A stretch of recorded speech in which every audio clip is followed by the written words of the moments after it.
Ladies and gentlemen, Tony Hinchcliffe. Yeah, dude. Hell yeah. What's up? We are in Austin, Texas. Yep.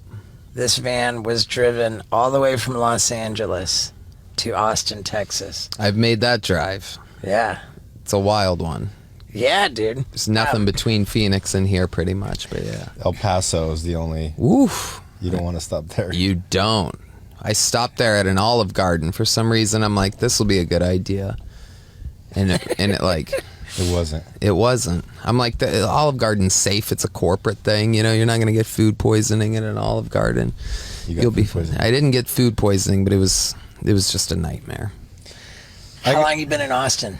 About 2 years now. 2 years. Wow. And I was in LA for 16 years, and I came out here and got hooked, man. Hooked. Yeah. Whole different ball game. We were at your show the other night, and you and the one dude were ripping on each other. Yeah, it pretty was quickly. really, really impressive. Well, what I'm impressed with is because, like, I read that you grew up in Youngstown, Ohio, and like that was like kind of like a defense mechanism. Yeah. So like when you go places, by default, are you constantly doing that to people? No, I don't do it. I have such an incredible amount of outlets for it. That being one, every Monday I have David Lucas there to go back and forth with. So it's like I'm like a power lifter that gets to go to the gym.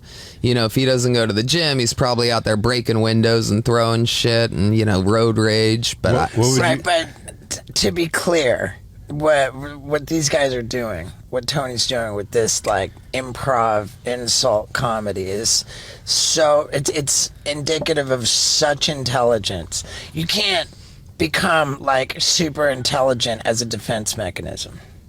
Sure you can. You could be fucking playing chess if you grew up in a household where like you're only child and you're just like a chess psycho. Yeah. I don't know. I'm just saying I was wildly impressed. Well, I was wildly impressed too. Well, what's crazy, if I could share this with you, is that we've been doing this show forever. We're coming up on our 10-year anniversary of Kill Tony, right? And David has been a regular on it, I think, for 3 or 4 years. So that's 52 new minutes a year. If we don't take him on the road with us, some special Friday, Saturday tapings and big theaters and stuff. So that's even more than 52 minutes a year, which means that we're roasting each other because that normally lasts, we'll say, you know, at least 5 minutes, at minimum 5 minutes. We go back and forth every week, completely improvised. And it's all new. And it's always new. It's obviously framed in the same, you know, thing. Yeah. He makes fun of me for being feminine or gay or whatever his angle is at that point, and I make fun of him for being, you know, big and black. I'm a pasty white guy. He's a black guy. I think it's something, you know, this part's corny, but I think it's something that should be more seen and under, you know, like put out there because it's you know, it's what's cool about America. And what I wanted to say is that what's wild about what David and I are doing is we feel like we're hitting a crazy stride. Like we now are doing this dance where it's like writing in public. Yeah. And we're trying to obviously get a laugh, but we're trying to get a laugh off of what the other person said. So it's kind of like freestyle rapping. Sure. It's just wild. What's crazy is that we're hitting a stride where we're like, was that 30% better than last week which we said was our best one? You know, when we get up to that green room, we do a little like recap, like we fucking did that shit tonight. You know what I mean? Yeah. You can feel it. So did he move out here? Yep. Just to get roasted by you? Well, yeah. All the regulars that we had in LA moved out here, and it's an honor and a wild thing. Even Michael Lair, who you saw get Hall of Fame inducted, was the first to move here with debilitating ALS, advanced, you know, PLS, ALS, the whole works. And he puts it all together. He gets the writing, the rest, the everything to be able to do a minute every week. And he loves it, you know? Yeah. William Montgomery, another one, got out here and found sobriety, which is crazy because he was going down a wild, wild road. And even you would be like, God, whoa. But and he's absolutely thriving. There's a weird thing happening here in Austin where, you know, I've been trying to put my finger on it, because I'm like, why do I love this place? When I go on the road now, you know how you miss LA, and when the planes, when you see the big buildings out your right side, you know, like, oh, here we go. We're a few minutes away from LA. It's home. And I lived that for 16, 17, 18 years. And now I get that feeling here, like much, much more. Okay. And because I don't know, there's something about the lack of like LA, like billboards, stars on a sidewalk, like all of these things that are like, Well, it's not as fake right out here. Exactly. That's one thing. Yeah, big time. That's an easy way of putting it, but I'm talking about like the psychological effects of living in LA. I can see like in neons, you know what I mean? Like it's literally like, what It's are like you're you living in Instagram. Yeah. There's all these people that aren't real, like fucking smoking hot. There is some really hot chicks out in Austin. I would even say there's hotter chicks in Austin than there is in LA. Yeah, it's wild out here. I mean, it's absolutely insane. There is kind of a look that they all have that, you know, gets a little bit tricky if they live here too long. Tattoos that you're talking about? Weird leg tattoos that look like, you know, they were like sailors at one point in their lives or something. They love the bangs out here. That's a thing. They're all, at some point they're just like looking at. How does the cost of living compare? Night and day. I mean, A lot cheaper here. A lot cheaper here, and there's a lot more economy here. It's just booming. So like people, you know, one of the perks of being at the Comedy Store for so long and starting there and working up there is that you get people from different places visiting. So you get a different vibe. It's not just LA. It's not like performing in like Silver Lake or Echo Park or somewhere that's like off the beaten path and just locals. The Comedy Store gives you a wide variety of different types of humans, and now we're getting that here. People are traveling here all the time. You know, it's becoming like an open destination, whereas I feel like people that used to visit LA and New York are like, now might not be the time. They might get it back soon, but I don't think now's the time to go vacation at this place, to go listen to music and nightlife. It's really crazy here. The music here is the craziest part. I wish I could have dragged you out to where we ended up on Monday night, because what time do you go to sleep now? Ballpark. I'm generally up pretty late, but I don't really go out in public too much. Right.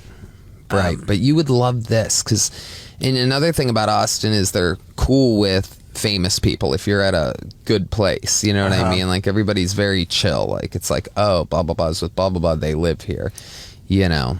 But there's music places here. I won't even shout them out because I don't want it to get too packed, but there's places here where literally musicians go to see their musician's favorite musician. And it's like, you know, encapsulated in rooms like this. Like there's just three musicians in a corner. Yeah, we had the chance. Curtis was going to take us.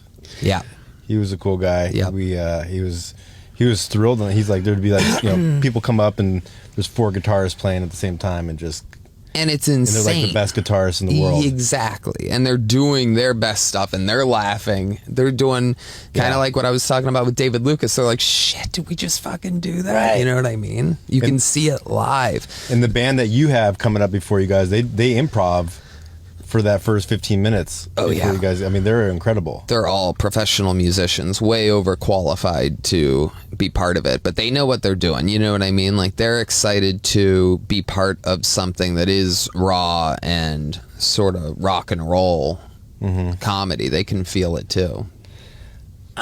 When you moved out here, did the caliber of comedians in the bucket like go down? No, not at all. I mean, I guess the caliber of comedians. You're talking about the people that go on Kill Tony. Yeah, the people who get on stage and do the 1-minute set. You the know, amateurs. It's interesting because I thought that it was going to go down, but what ends up happening is the type of person that moves to Austin for comedy is more prepared. They're more, I find them to be more ready to be on a show like Kill Tony, whereas someone might go to start in LA. You know what I mean? And some people are starting here too.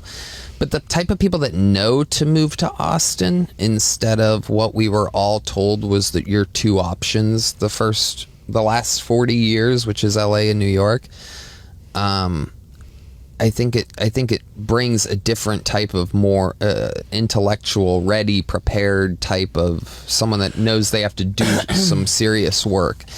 With that said, there's still, horrible comedians that get pulled out of the bucket. But yeah, the one guy from Iowa wasn't too good. Yeah, he was from Idaho. You know what it is? I think it's easier to be crazy in LA. You blend in more, so anybody can sign up there. So it'd be 160 signups. Anything can possibly happen. Right. And we had a lot of bad bucket pulls back then. Well, there's a lot of mental illness in LA. Oh yeah. And they find their way on stage sometimes. And you've also had like bona fide, like breakout stars. Huge. Teacher Lawson. So many of them. I mean, all the regulars. The girl that ended up going on Rogan. Ali Makovsky. Yeah. What, amazing. She came from Kill Tony? Yeah. And she just blew up? She was, like, every week she was on Kill Tony. Yep. She would do a new minute every week. And so... and Kim Congdon and Sarah Weinshank and, William, David, Michael Lair. Wow. William Montgomery. And, yeah, I'm missing a couple. But so the guy that you guys... I mean, because Tom Segura was there last, and he was like, yeah, you want to come on the road with me? Like, it just happens like that?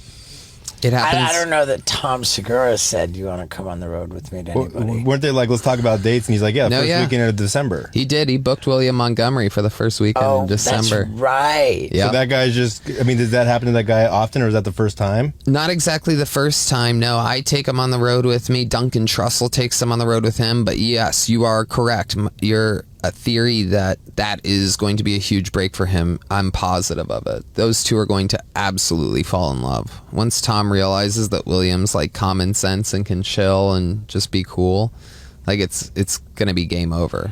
Because William, what I told Tom afterwards is I go, when he gets brought out at whatever venue you're taking him to, listen when his name gets said at the pop that the crowd will have at your show. Because he's, these guys are out there doing a new minute every week. It doesn't seem like much on the surface, but when you realize a special, if you get someone to sit through a special, that's what someone comes out with that once every few years. That's just 54 minutes. You know what I mean? Now that we're like looking at the mat, these people that are watching a minute every week and the interview. So again, it only takes a month of appearances as a regular on Kill Tony to have a special's worth of time of connection with these people. They know about your real life. So not only is he doing a minute every week as a stand-up comedian in front of these people, he's also doing a 6-minute podcast, essentially, about his life. I'm asking him questions, and William's a little bit of a weird example because he's so bizarre on stage and is so goofy, but... The reading from have you ever encouraged him to not... Oh, yeah, totally. It? No, yeah. Oh, yeah. We broke him of that. He used to do that during his actual stand-up sets. Now when he's doing a minute, we'll let him get away with it.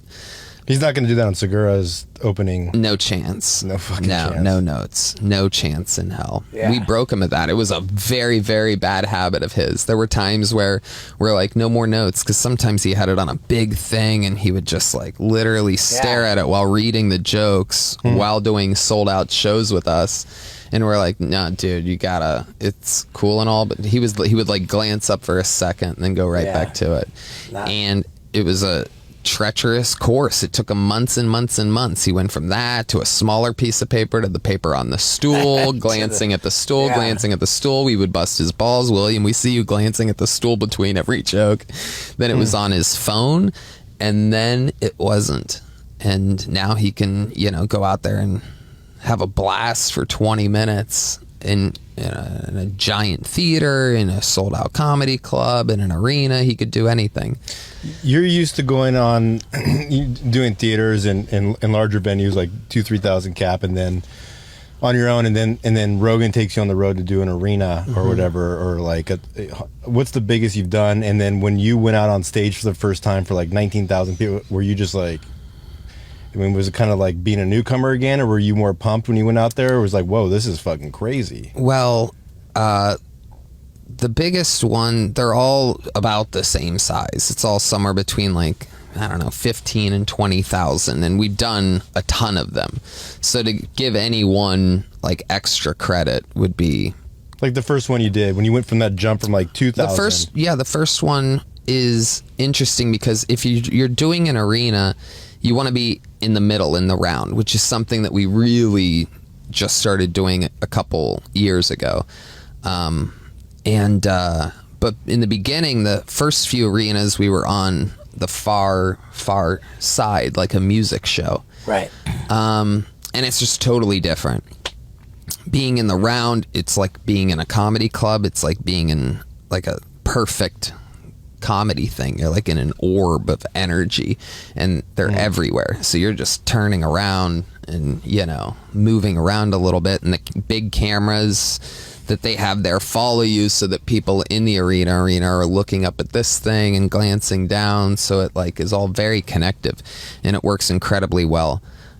Whereas being on the end of an arena is sort of, there's acoustics issues. You're not exactly sure what the pacing is and the timing is. And there's only one front row instead of 4 front rows. You know what I mean?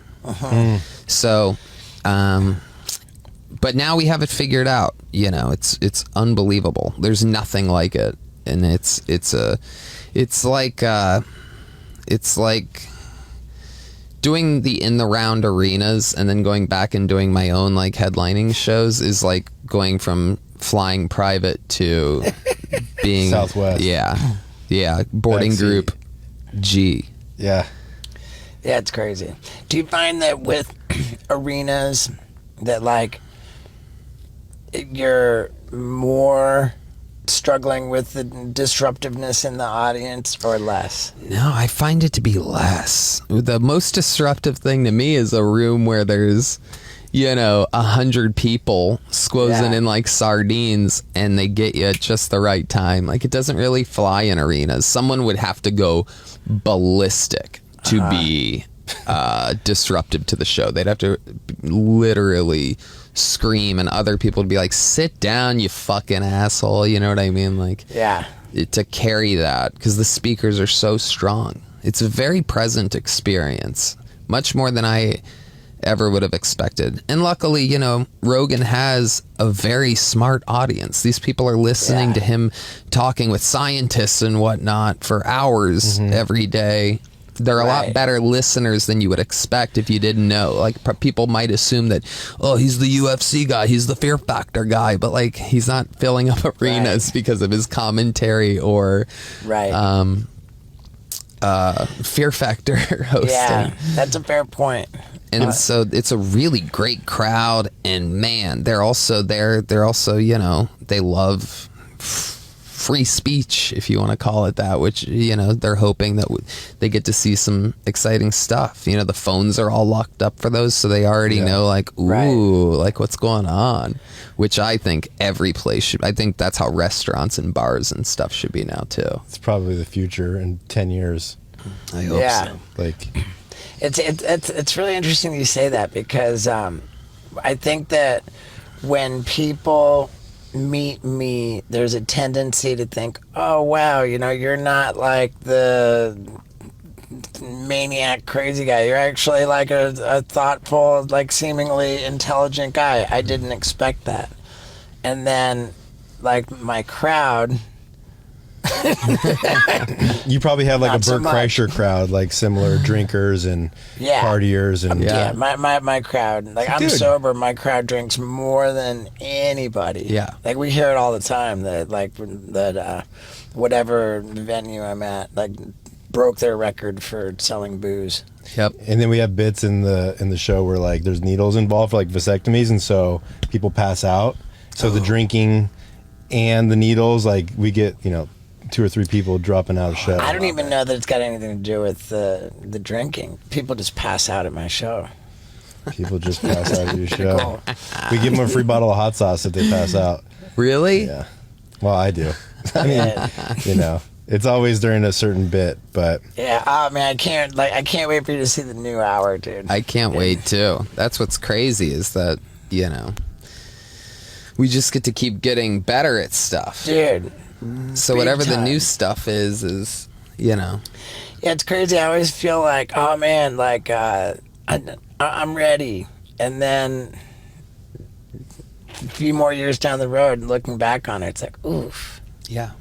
Yeah. No, it's funny. It's like even like, I record a lot, almost, like 99% of all my sets. And on video or just audio? Both. And it's funny because, when you're trying to even shoot a special or something like that, if you do and you have a show the next week, and obviously you're still, you don't have might not have a brand, whatever, new material to fill. So you do the same joke again and you accidentally add a new tag that kills it. You're like, wait, what the hell? How's this possible? Right. It didn't happen the last 10 weeks when I was getting ready for this thing, and 1 week later. Right. Yeah, Segura was just telling us about all these shows that he's doing after having taped the special, and I'm like, I'm thinking, aren't you terrified that you're going to develop some genius new thing and you already taped it? Mm-hmm. Oof. Are you constantly? But you're not really constantly adding. Dude, subtract. I mean, you're cutting. Absolutely coming up with new stuff. Like, I mean, it's a super gradual evolution, but like these little tiny things are constantly happening. And how you say something and what you take out, especially, From one show to the next, like, I mean, not every show is gonna have a change, but I'm not gonna go for a week without there being something that's important to me. Yeah, it's impossible to do shows for a week and not have something where you're like, man. So to be married to a special and continue to do the show after, that would freak me out. Yeah. How do you deal with hecklers? Because I feel like you would almost be stoked on hecklers because that's your like forte of just. Yeah. And then do you kick them out after? It all depends on exactly the situation. They all get handled on a case by case basis, and how annoying and what their attitude is and how drunk they are, and it's a I don't even know how to describe it. I mean, they have to be obviously annoying to the audience. I have to make sure that it's clear that I'm the good guy. You know what I mean? Because I've definitely, early on in my career, there were times where I would kick people out and just mishandle the situations completely, trying to have an original take on a heckler that you go so far over the line that, Yeah. I once called Jimmy Kimmel's aunt the C word. Yeah, but I didn't know it was Jimmy Kimmel's aunt at the time, and this is like 13 years ago. Like, I'm like a couple years into stand-up, and actually no, it was like 10 years ago, 11 years ago. But I had no idea, and at the time, it was still a pretty big deal if you were going to get on Jimmy Kimmel Live and do stand-up or whatever. And there were these two old ladies talking in the front row. I'm waiting for my spot all night. It's like 1:30 in the morning, right? And I'm a brand new paid regular. This is how I know that it's 10 years ago or 11 years ago. Anyway, and it's 1:30 and they're talking, and there's only 8 people in the room, right? There's these 2 old white ladies. There's 2 people in the back middle that are like just drunk and sobering up because they're at the Comedy Store at 1:30 and they know it's over at 2 and whatever. And there's like 2 more people back right and whatever else. There's like nobody there, but these 2 old white ladies in the front just keep talking. And at the time, I'm literally trying to exercise the muscle of going through your set and not acknowledging them. I'm like trying to work that muscle because I'm so bad at it, especially early on, where I would over acknowledge everything. What'd you say over there? I was looking for any escape to not have to work on these jokes, right? And I'm trying. I'm 5 minutes in. I'm 6 minutes in. I'm like, oh my God, they're still talking. 7 minutes in. They're still talking. 8 minutes in. They're literally 20% of the audience. So finally, 10 minutes in, I go, what the hell are you 2 ladies fucking talking about? I mean, I've waited all night up here for this. And you're a percentage of the audience. What the fuck could possibly be going on? It's been 10 minutes you 2 have been talking. And she says, we're talking about whoever's going on after you. And I took that as, we're just next, you know what I mean? But what she was actually saying is we're talking about the guy that's going on after you, Don Barris, because he's the warm-up guy for Jimmy Kimmel, and we've known him for decades, and we're close with him. We're here to see Don Barris, is what she should have said. But instead I took it as, you know. Right.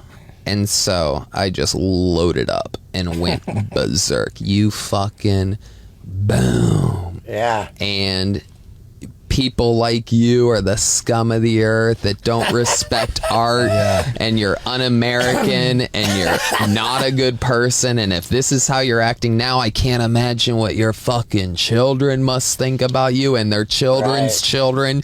You're probably that worst fucking grandma, you wrinkly bag of fucking nothing burger dough.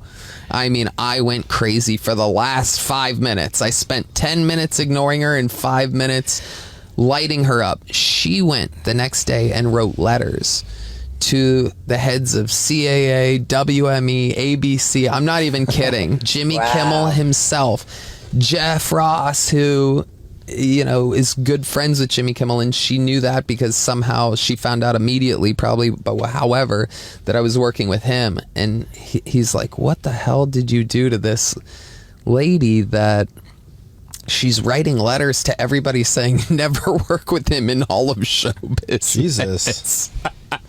Wow. She's literally like, if any of you ever work with this man, you're asking for a problem. He is the devil incarnated. You ever run into Jimmy Kimmel? Yep. And you want to know what it was? He was actually judging Roast Battle, one of the televised seasons of Roast Battle, which, you know, I did, I'm good at.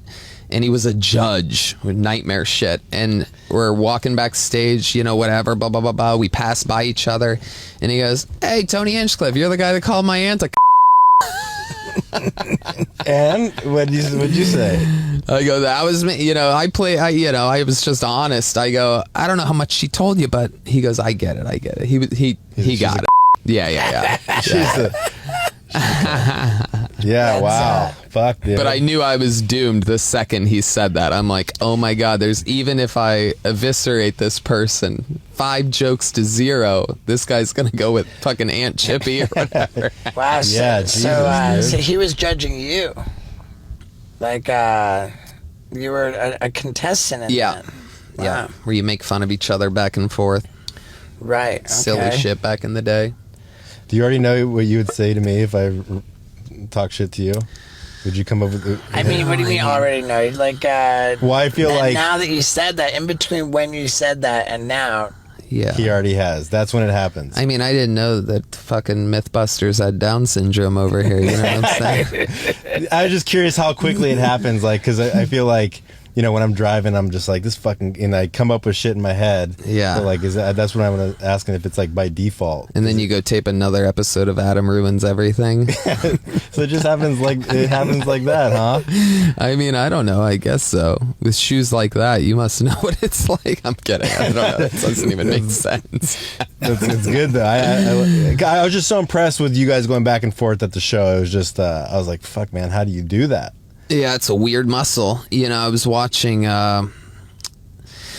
My buddy sent me a clip of Rick Rubin talking with Joe Rogan about different rappers' processes, about how, you know, Eminem writes everything down. He writes all day into a notebook, tiny little letters, words, every single thing he just writes. And Jay-Z writes nothing. And this person does that, and this person does that. And, you know, I mean, that's pretty much it. It's just like we got good at not having to write it down, take what's given to you. You know, Jay-Z would listen to a beat and and not have any idea of what the song could be and whatever, and goes right on the other side of a wall on the other side of the glass and makes that background beat a fucking iconic hit that we all know, that everybody yells in the middle of the night. It's just like it was meant to be. Yeah. I mean, of course, I'm comparing me calling David Lucas a fat black guy to Jay-Z, so I have to catch myself sometimes there. Right. No, I think it's completely fair to, you know, it's all improv. Yeah, it is.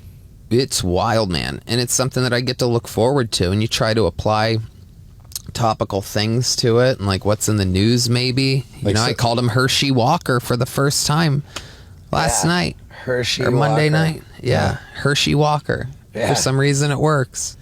Chocolate bar. Herschel Walker just lost his election. Oh, did he lose? I think so. What Yeah. did he say? for He said Georgia? that David Lucas said, "How bad of a politician do you have to be to go in a runoff against Herschel Walker?" Yeah. It's kind of funny. You want to know an interesting thing you guys might find cool is that after that roast with David Lucas, I realized that there was a joke that I should have done, and those bother me. That happens a lot, where it's like, oh, we did so good, but I could have done this. Yeah. Because remember how he had the wings on the back of his shirt? And I go, oh, that's going to be a rough takeoff. I realized afterwards that I should have said, that's going to be a rough takeoff. That's going to be worse than the takeoff that Takeoff had the other day when he took off. Like, I could have just like, boom, boom, boom, boom. Because the rapper Takeoff got shot in the head. Yeah. That's a rougher takeoff than Takeoff had last week. Any version of it would have been like, the It's like lights. George Costanza. He's like, the jerk store called, and he's like fucking dwelling on it all day. You know? That reminds me of the best tweet I ever saw, which was by Jeff Ross, when the magician was found hanging dead of suicide in the Magic Castle, and Jeff Ross tweeted the TMZ story link just with the word abracadaver. Jesus.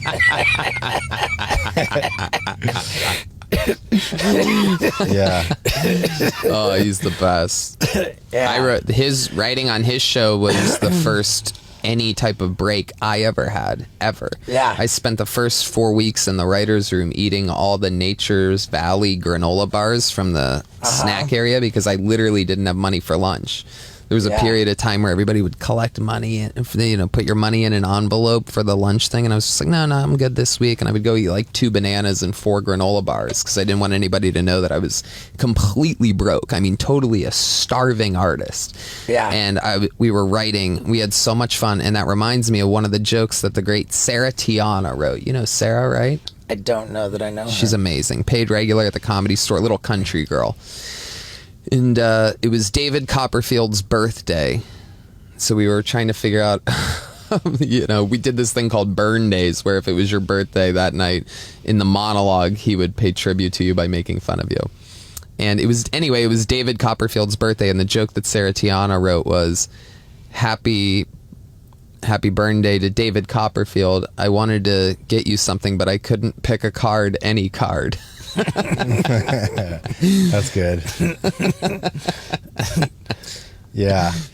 Wait, Kill Tony doesn't stream live anymore. Not anymore. No, we, it's so hard for a production like that to, with all the stuff that happens in live shows, to have the sound and the video and everything as good as it can be. So we decided to just start running it through a process. And Right. So what's the delay? 2 weeks. 2 weeks. Yep. Wow. Yep. So people aren't gonna see how much I crushed it on there for 2 weeks. That's true. Man. Unless you put this out in 2 weeks, in which case it would have happened yesterday. It will happen. Yeah. How about in 2 that? weeks. What day does it go up? 2 from yesterday, so the 28th. 2 from the 14th, so the And 28th. it'll be a Monday night. Yeah. Okay. Yeah, because Thanksgiving's Thursday the 24th. So yeah. How about that? That was fucking amazing, by the way. That was thanks, so dude. perfect. It's just amazing. I mean, it worked out on so many levels in so many ways, and your story is just hilarious. It's great that you get to, there's risk reward on a show like that, right? You're like, Yeah. Jesus, what if something gets fucking stuck in my throat? What if something gets in my eye? What if anything? What if there's pee on my pants? What if my shoelace is untied? In any circumstance, so many things can go wrong, and when it goes fucking great, it's awesome. Yeah, it's like you think, well, here I'm on Kill Tony. I'm gonna get up and do the like somebody out of the bucket, But I do this, like, I better fucking do good, or this is gonna be awful. Yeah. Yeah. Mm-hmm. And it's cool that you get that validation from Tom on top of, what I gave you about how you did the work, man. You know what I mean? Well, so thank many you, people, man. and I even had this talk with Joe last night in the green room of the show that we did about how you went and did it. There's the old trope of comedians that are like, oh, someone's coming that's already famous, like, yikes, good luck. But man, you really did it and made the adjustments, and you didn't let your ego do the stand-up comedy work. You know what I mean? Thanks so much, man. That's hard to do. It's hard to be that self-aware.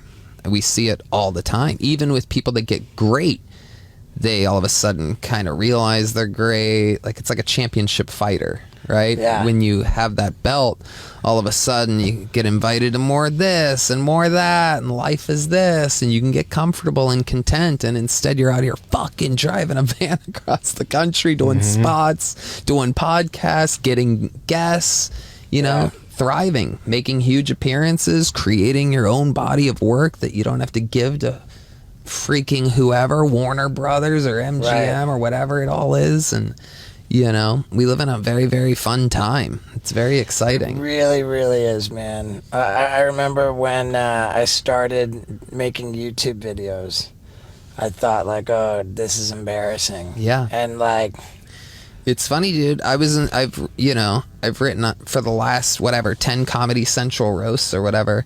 And I remember when being on YouTube and having a podcast were the insults on somebody right, a decade ago, and now on these things, and for the last 2 or 3, I got to watch it go all the way to being the intro for somebody. Right. Your next comedian from their hit podcast, blah blah blah, or their hit channel, doopity boop.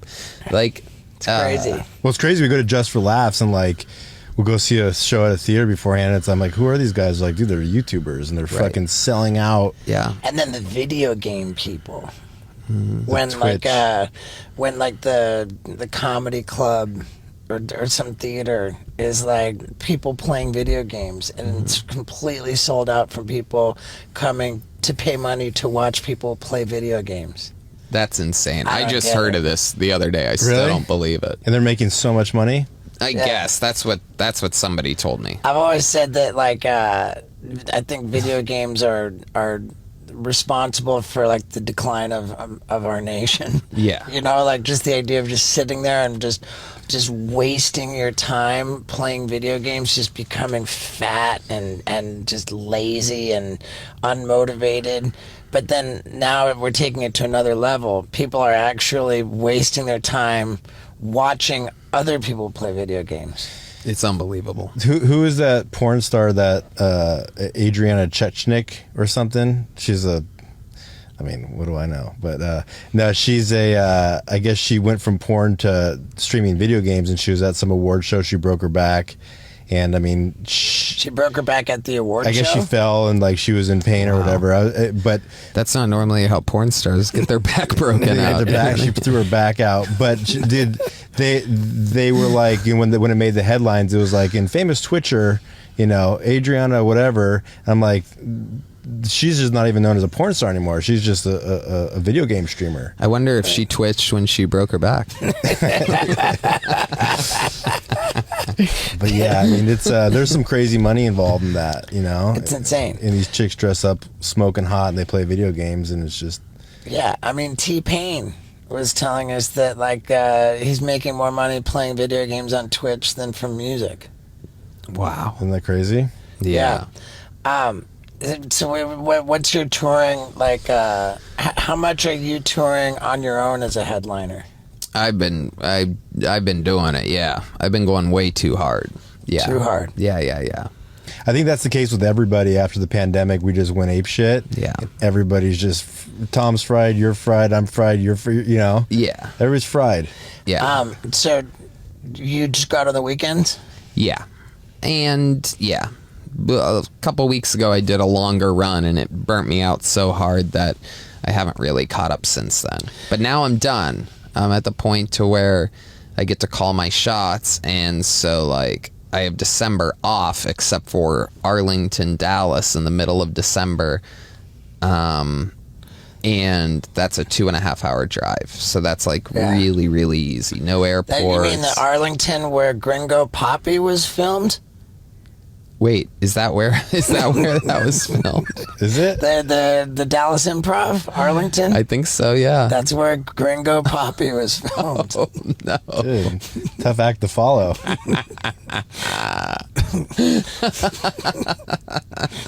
Pressure's on.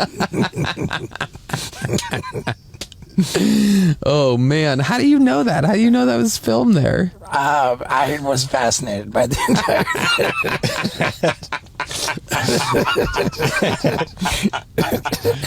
I even know where the construction paper came from.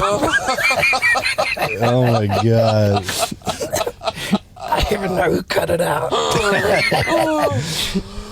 Oh my god, that's so funny. Yeah, we all are. We're all very fascinated about it. It was fascinating. Yeah. I mean, just like, I'm particularly close to that because of the known for other things coming into stand-up. Like, first special on Showtime, you know, and then like putting out the second special on your own. 35 minutes. 25. Was it really? It was 25. Oh my goodness. Yeah. Oh, it's interesting. It's like death by 1,000 self-inflicted paper cuts or something like that. It's pretty intense. But yeah, like so I was particularly, you know, 'cause it's like and I don't know, I care a lot, you know. Yeah. You still feel that way though, because people are always saying like, yeah, you know, I mean, hey, you Tom know what, gave like, you, Tony gave you kudos. Yeah, it's like, yeah. dude, you really worked your ass off. I've found my stride in what I do, and I'm perfectly comfortable about it. I don't think you know. No other comedians fucking jumping out of an airplane jacking off for this. Right. And I'm not like claiming to be so great, you know. I think that's the other problem there. It's that when you're like, that's the thing. Yeah. Yes. When you're like, oh yeah, dude, you know. It's a study. This is yeah. I mean, it is a study of there's something going on because we're figuring out this internet thing, right? We're figuring out social media. And I always lay low. I'm weirdly like I don't promote things. I just like to. I'm just not into it. But I think the showy offy stuff is come to an end. Those slow motion shots of walking to the stage with a drink and taking a sip and all that stuff. It's like people are ready for the jokes. Right. They are ready to go. That's why, like, my homie Ari Shafir special. So damn good. Yeah. Ridiculously good. And this is a guy that's just throwing punches the whole time. There's Yeah.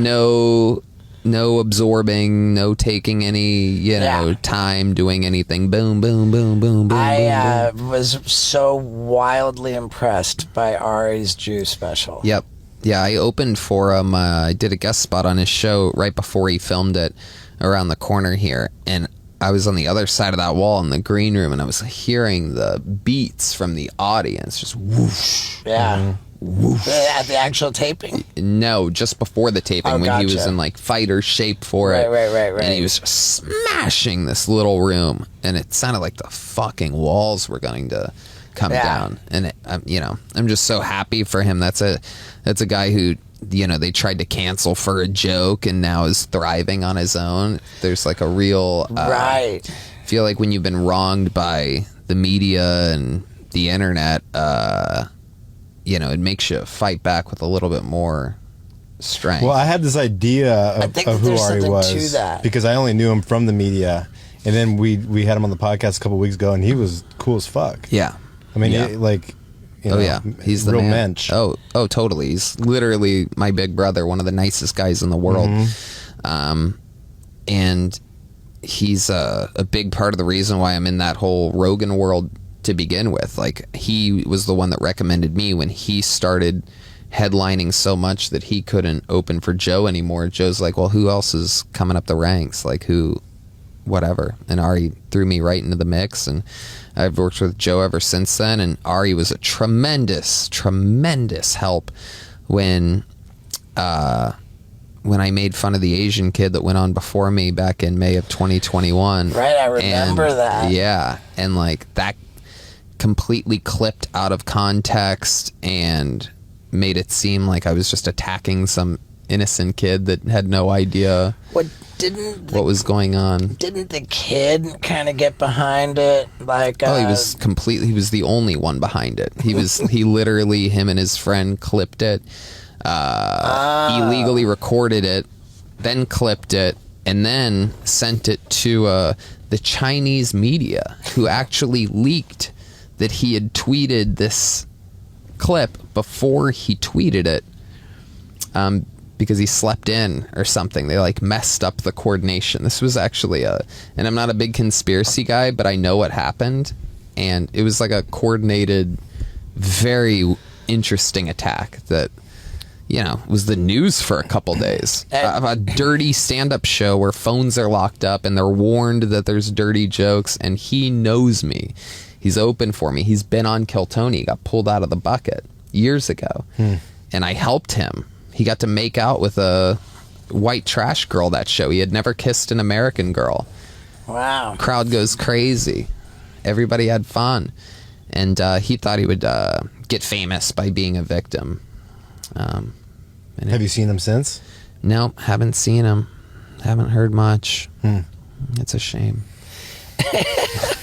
And was there any lasting effect from that? Like, the opposite. It was literally everything got better. Any comedy fan, especially the ones that knew me before that, I mean, knows what's going on there in a stand-up comedy show. There is no like, oh, he made fun of comedian too bad. Like, what a joke. I mean, you're a comedian. It'd be one thing if it was an audience member, but even then, they're in the audience at a comedy show, blah, blah, blah, blah. Like, it's so bizarre. The problem I have with the media's handling of it is, it's so interesting to me that if they know nothing about me and they see the clip and they go to me and you type in Tony Hinchcliffe, literally the first thing that popped up was American insult comedian. Yeah, Tony Hinchcliffe was born in Youngstown, Ohio, but literally the first words are...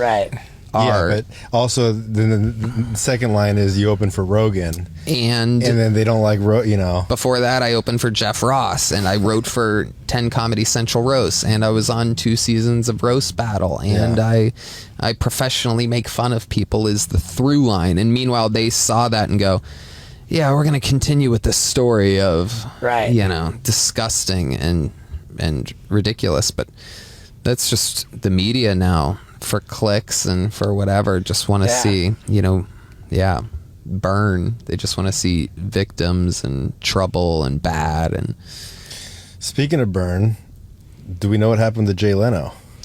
That was a fucking pretty funny joke the other night. That was William Montgomery with the Jay Leno roast joke. But that was fucked up, dude. There was a roast of Jay Leno. Yeah. But how bad is Jay Leno? I mean, Dude, that happened the same day that I put up a video about my horrific burns. Really? Yeah. You were burned 15% of your body. Yeah, I mean, Jay Leno was burned a little bit. What if every time you put out that video, another celebrity burns themselves? This is the start of a really creepy movie. Upload. Yeah. But yeah, what about it? I mean, I didn't know. I only heard that he got burned. Was it bad, or was it just? I think that it was like a part of his face was burned. But that's it. It wasn't like he's fucking 80% of his body. He's like on life support. Well, his chin is a natural fire hood, so it blocked most of it. 15% of the burns on his chin.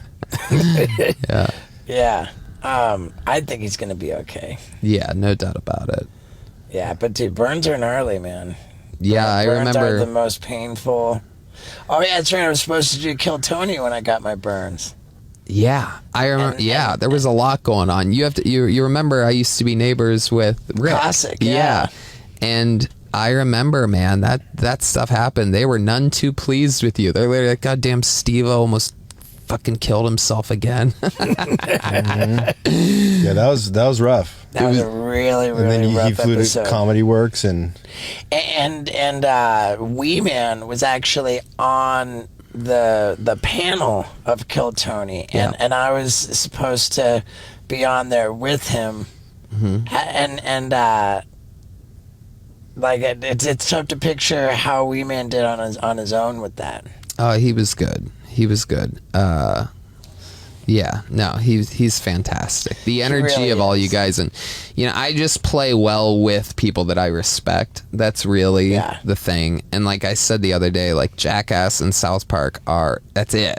Like if I need to laugh, that's all I can count on. Or serious stuff. Like I find, Tarantino movies and a lot of Scorsese movies to be some of the funniest things that I know of. Yeah. And but yeah, I mean, it's not even fair. Like, so like Wee Man, everybody, that whole entire crew. Yeah. I think Johnny's the only one I've never like worked with in any capacity, but everybody else. Me and Tremaine were in talks to, we were like about to, I can't remember what happened. We were about to he loves Kill Tony. And we were very close to making some things together. And super cool stuff. Rachel Wolfson. Yep. Matt Edgar, all these people. I saw Matt Edgar was on the panel for a bunch of those videos. Yep, Danger Aaron has been on the panel. Oh jeez. Oh my God. You're not struggling to come up with Dave Pontius's England. name. Who? Pontius. Yes, I am. Yes, Chris Pontius. See, that's where Pontius screwed himself. Calling himself Party Boy or Chief Roberts, or, Garbage Man. Like, it's always some fucking other name except for his own goddamn name. And then here we are, like, scratching our head like trying Party to think. Boy. Right. Yep. Party Boy, what's his name? Bunny the Lifeguard. Yeah, Bunny. Yep. Like, every time you name one of these things, I picture it. It's so interesting. Yep. And then there's... like the people who went with the name that is not on their driver's license. Bam, Wee Man, Steve-O, right? Even Johnny Knoxville. Yeah. Like the absurd, goofy name that sticks with you because it's easy to remember, served us very well. And then like the guys who have the name on their driver's license is the name that they use. it doesn't stick as much. I love it. It's amazing. That newest one was a fucking work of art, by the way. Incredible. Thank you. I mean, amazing. Yeah, you got a shirt from there, and I got a shirt from the movie. I didn't even realize that. Yeah. Oh, wow. Amazing. So cool. Yeah, dude. Well, thank you, man. So you've got December off.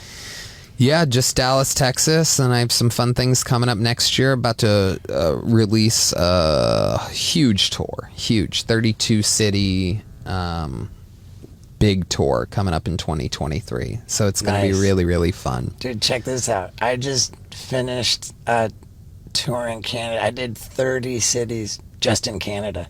Whoa. I toured more cities in Canada than any other artist, period, this year. Whoa. Yeah. Did you do Lloydminster? You bet I did. Did you do Saskatoon? You bet I did. Are you serious? Red Deer, Dawson's Creek. I did shit you'd never even heard of, dude. Dawson Creek, Red Deer, Medicine Hat. What size are these venues up there? Wait, when I was How big was the venue in Medicine Hat? Medicine Hat was pretty small. I had 2 shows there. I added a show. In Dawson Creek, the population of Dawson Creek is 12,000. Yeah. I had 1,300 at my show. No kidding, dude. Wow. Yeah, it was killer, man. It was my That's awesome. Is that Dawson's Creek, the TV show named after that city? I'm reasonably sure it is not. Maybe Really? the other way around. Yeah. Yeah, they started it after that. Yeah, I don't know, but yeah, I had a wildly successful Canada run, man. I'm super stoked. What do you like to do for fun when you're out there on the road? I travel with. I got a bus now. Mm-hmm. I got my editors on the bus. Mm-hmm. Like it's what I get a kick out of is making video. Yep. You know, like at the moment I'm working on a video with Wee Man. It is Steveo versus Wee Man, the skateboarding challenge to see who can outskate each other, because we've got this collab skateboard where we're all done up as heavy metal, like glam rocker. And so we've actually got our glam rocker costumes, and we're making a skate video wearing it. That's so awesome. like while in Canada, I rented 2 huge U-Haul cube trucks and a trailer and built ramps all over them and skated it while it was moving. That's so cool. My favorite day of the whole tour. Wow. And then the day I got home, I had a ramp built over my new Tesla, and Tony Hawk drove it at me, and I jumped on and skated over it. Hell yeah. Mm-hmm. That's Look at that's the that. kind of shit I dig. I love that. You filming anything here in Austin? Just podcasts. We got a 3 podcast day today. I love it. Next time we have to coordinate something so that you could shoot like something cool and local. Somebody can, I don't know, do something with a tuba, or there's music here is so crazy. Right. There's got to be something funny you could do. Tuba steak. You get Gary. The flesh flute. You can stick a flesh flute up your ass. We like Waco's very close to here. We You love ever going surf? to the surf. No, not my thing. I'm not good with anything on a board. Skateboarding, surfboarding. Difficult. It's very, very bizarre. Snowboarding. They got a lazy river. You I can have just hang out. strong hips. I used to wrestle, but for some reason I don't like being on my side. Do you watch UFC fights? Like Obsessed. Obsessed. Dude, me too. Do you watch the prelims? Oh yeah. Wow. Oh yeah. No, I love it. You do too? Oh my God, never Yeah. miss a fight. Incredible. I can't believe what happened with Izzy on Saturday night. Right, I can believe it. Yeah. I can absolutely believe it, but it's just it's such a shame because that first round he had Totally. dude, like Yep. 10 more seconds that shit was over. We got Tim Kennedy on the podcast next. Oh, nice. Yeah. I love it. He's love a it. fucking pussy. Yeah. I'm scared to even say that out loud. He's gonna choke me out. Absolutely. He's the Yeah. man. Yeah. Austin has a lot of crazy. That's another one. You know what you should do next time is next time you come here, plan something with Gordon Ryan. You know who that is? The Gordon. world champion BJJ. Of all all champions, time. he's literally so much better at what he does than anybody else has ever been at what they do. The only person that they compare him to when they compare, like, he's not like Michael Jordan at basketball, he's not like Tiger at golf. The only person that they compare him to is Joey Chestnuts, because he's literally like 3 times better than the next that's ever been. Yeah, well, Joey Chestnuts. That's the hot dog guy. When I think of you, because I just can't help my brain, but I always try to think like what would be something fun for you to do. Right. I'm sure everybody recommends that. You probably get texts in the middle of the night like, yo, dude, you should fucking shove a this up of that or whatever. But you know what? One thing that I think would be good is you ever scrape the dry skin off the bottom of your feet after going through moist to dry? Like sometimes I'll go golfing and like afterwards your feet get dry and you do the little scrub thing and it's like Parmesan cheese. Yeah. Have you ever thought about snorting a line of your own foot skin? I've thought about that. That's minor. You listen to what the fuck. Have you even talked about this on? I don't know, but to have minor. That's minor, compared to just wait. Like the entire cast of Jackass jacks off onto a plate. Just to be tasteful, we just have like a face cam to see their expression when they actually ejaculate, but that's it. You just see the face, and then you've got a plate full of cum which goes into the dehydrator, and then once it's dehydrated, you scrape up the line and snort that. Dude, it's so fucked. That's gnarlier than foot powder. Foot powder. Yeah, allow me to give you credit publicly for being the one to suggest that the condom of Chris Pontius's cum, which I swallowed and then shit out. He said, "Dude, I told you I'd saved it." You were like, "Swallowed it again." And I did.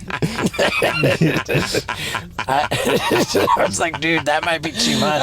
They were like, no, I swallowed the shit-covered, cum-filled condom. Wait, I suggested You that? suggested, oh yeah. my I swallowed God, it again. that's amazing. In front of his dad. I swallowed it. I swallowed it, shit it out, and then swallowed it. Oh my God. Well, that only leaves one thing to do. Do it again. Yeah, I don't know. Whatever happened to it? I never found it again. It's dissolved. Yeah, I don't. It did not make the. Wait, it didn't come out. It's still in there. I'm sure it did, but it just. I didn't catch it. Wow. I didn't catch it. Oh my God, that's hysterical. Pontius barfed involuntarily. Watching you do it? Yeah. It was so. it looked like he coughed. It was just, and then Preston ran out and wiped it up.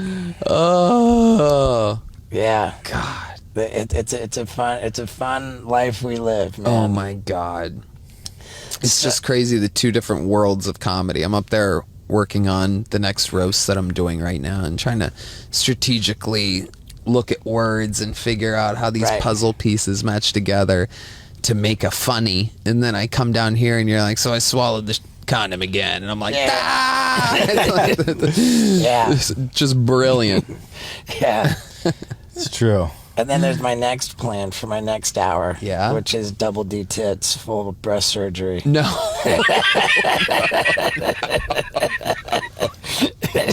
No. I need to have the experience. I need to know what it's like. It's like a meet and greet. Oh my God, that's so funny, dude. Yeah. Are you really gonna do it? Yeah. Are you gonna snort the cum while you have titties? Yeah, everyone's gotta come on my tits.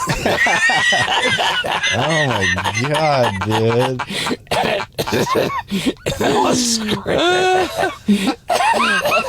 Oh shit.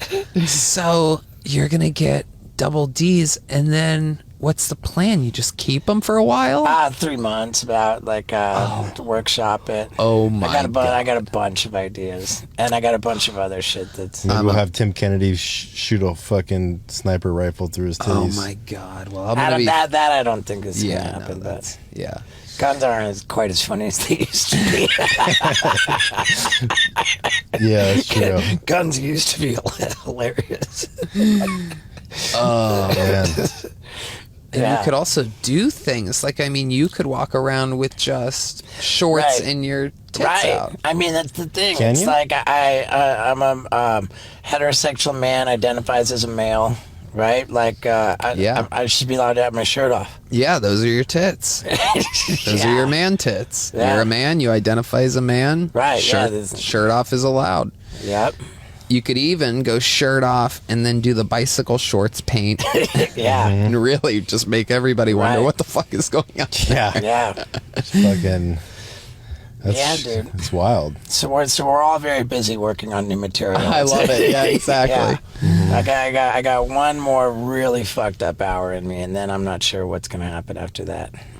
Wow. Well, I'll be following it closely. I'm a big fan, man. I love what you do. Dude. Always have. To get to even, like, there's sometimes I'm sitting behind that table on Kill Tony. I'm like, I can't fucking believe this is what is up. Like, I've watched you forever, and to get to, you know, have you on my show and give positive feedback and put you in a position to, you know, look good, and you know, you book Tom on the podcast there, you know what I mean? It's like this just magical land of opportunity and to get to do that to someone that, you know, frickin' 20 years ago, I'm fresh out of high school laughing at your stuff and with all my buddies, and, you know, so thank you.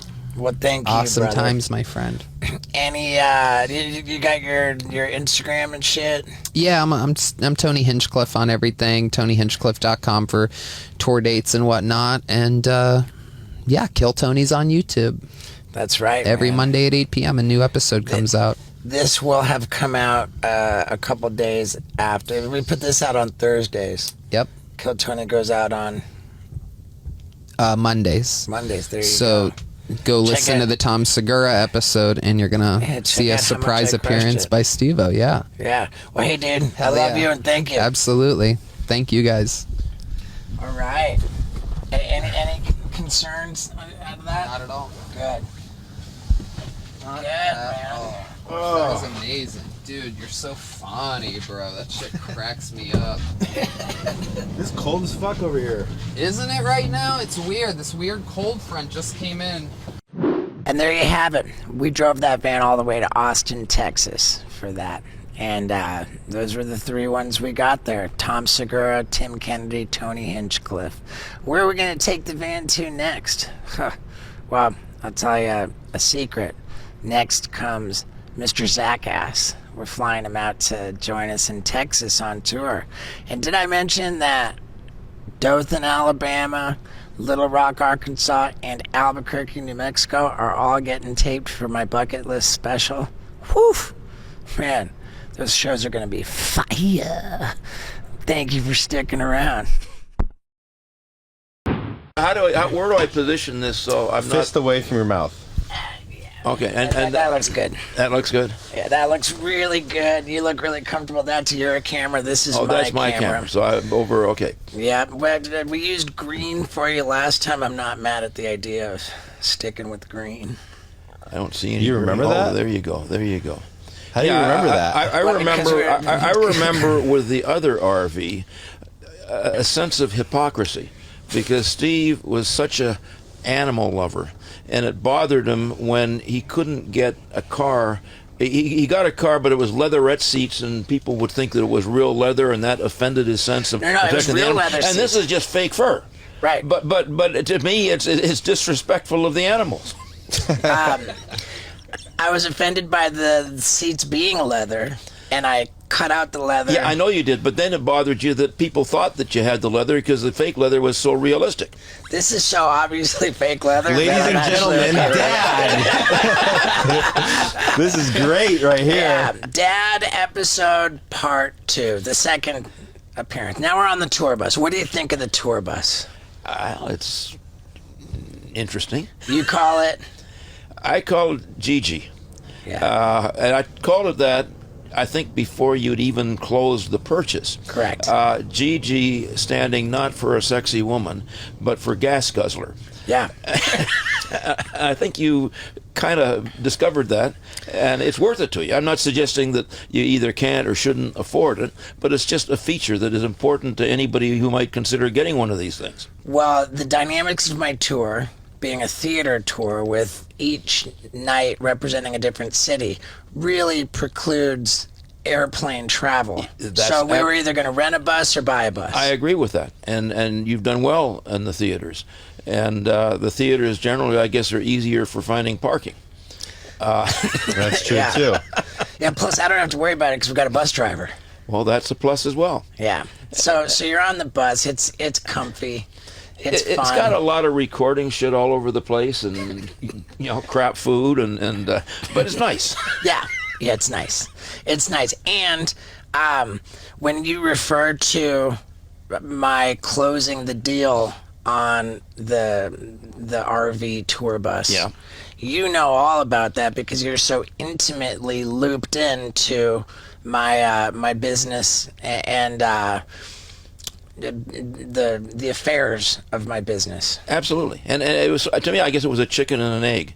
You couldn't do the theater tour without the bus, but if the theater tour didn't work, you were taking on a lot of overhead that might be difficult to justify. And you brought it together. The timing was not only good, but you managed it, and it's turned out to be highly successful. I am not being critical of you having the tour bus, but it does. I'm just haunted by the animals that are represented. All right. Now, since the last time that you were on the hit Wildride with Steveo podcast, you've become a formal member of my team, not just a supportive dad, but it started with the restructuring of my business management. You Right. helped with that, and you came on my team in a formal paid capacity. Right. Then it expanded to you being in charge of my insurance needs. Yes. Because insurance is an Achilles heel for me. Right. And then it expanded even further to I would say a human resource capacity. And don't forget the legal. The legal, right? So it's pretty crazy to me, like just to imagine if 20 years ago, 30 years ago, if you said to a young Steve-O, hey, you know what? It's actually going to work out for you. You're actually going to achieve an international level of exposure and you're going to have a successful career, and your dad is going to be on your payroll. Like that'd be too much. And here we are, and it's great. I guess the thing that's surprising to me is that not all, but virtually all of my business experience came with large corporations. And it's fascinating to me how the disciplines, the learning experiences, and the practices can translate across different businesses. You're a relatively small business, by corporate standards very small, but within the entertainment business even relatively small. You're notably undisciplined much of the time. And yet it works because translating the principles that large companies follow into simplified programs that can be effectively implemented in smaller companies is really incredible.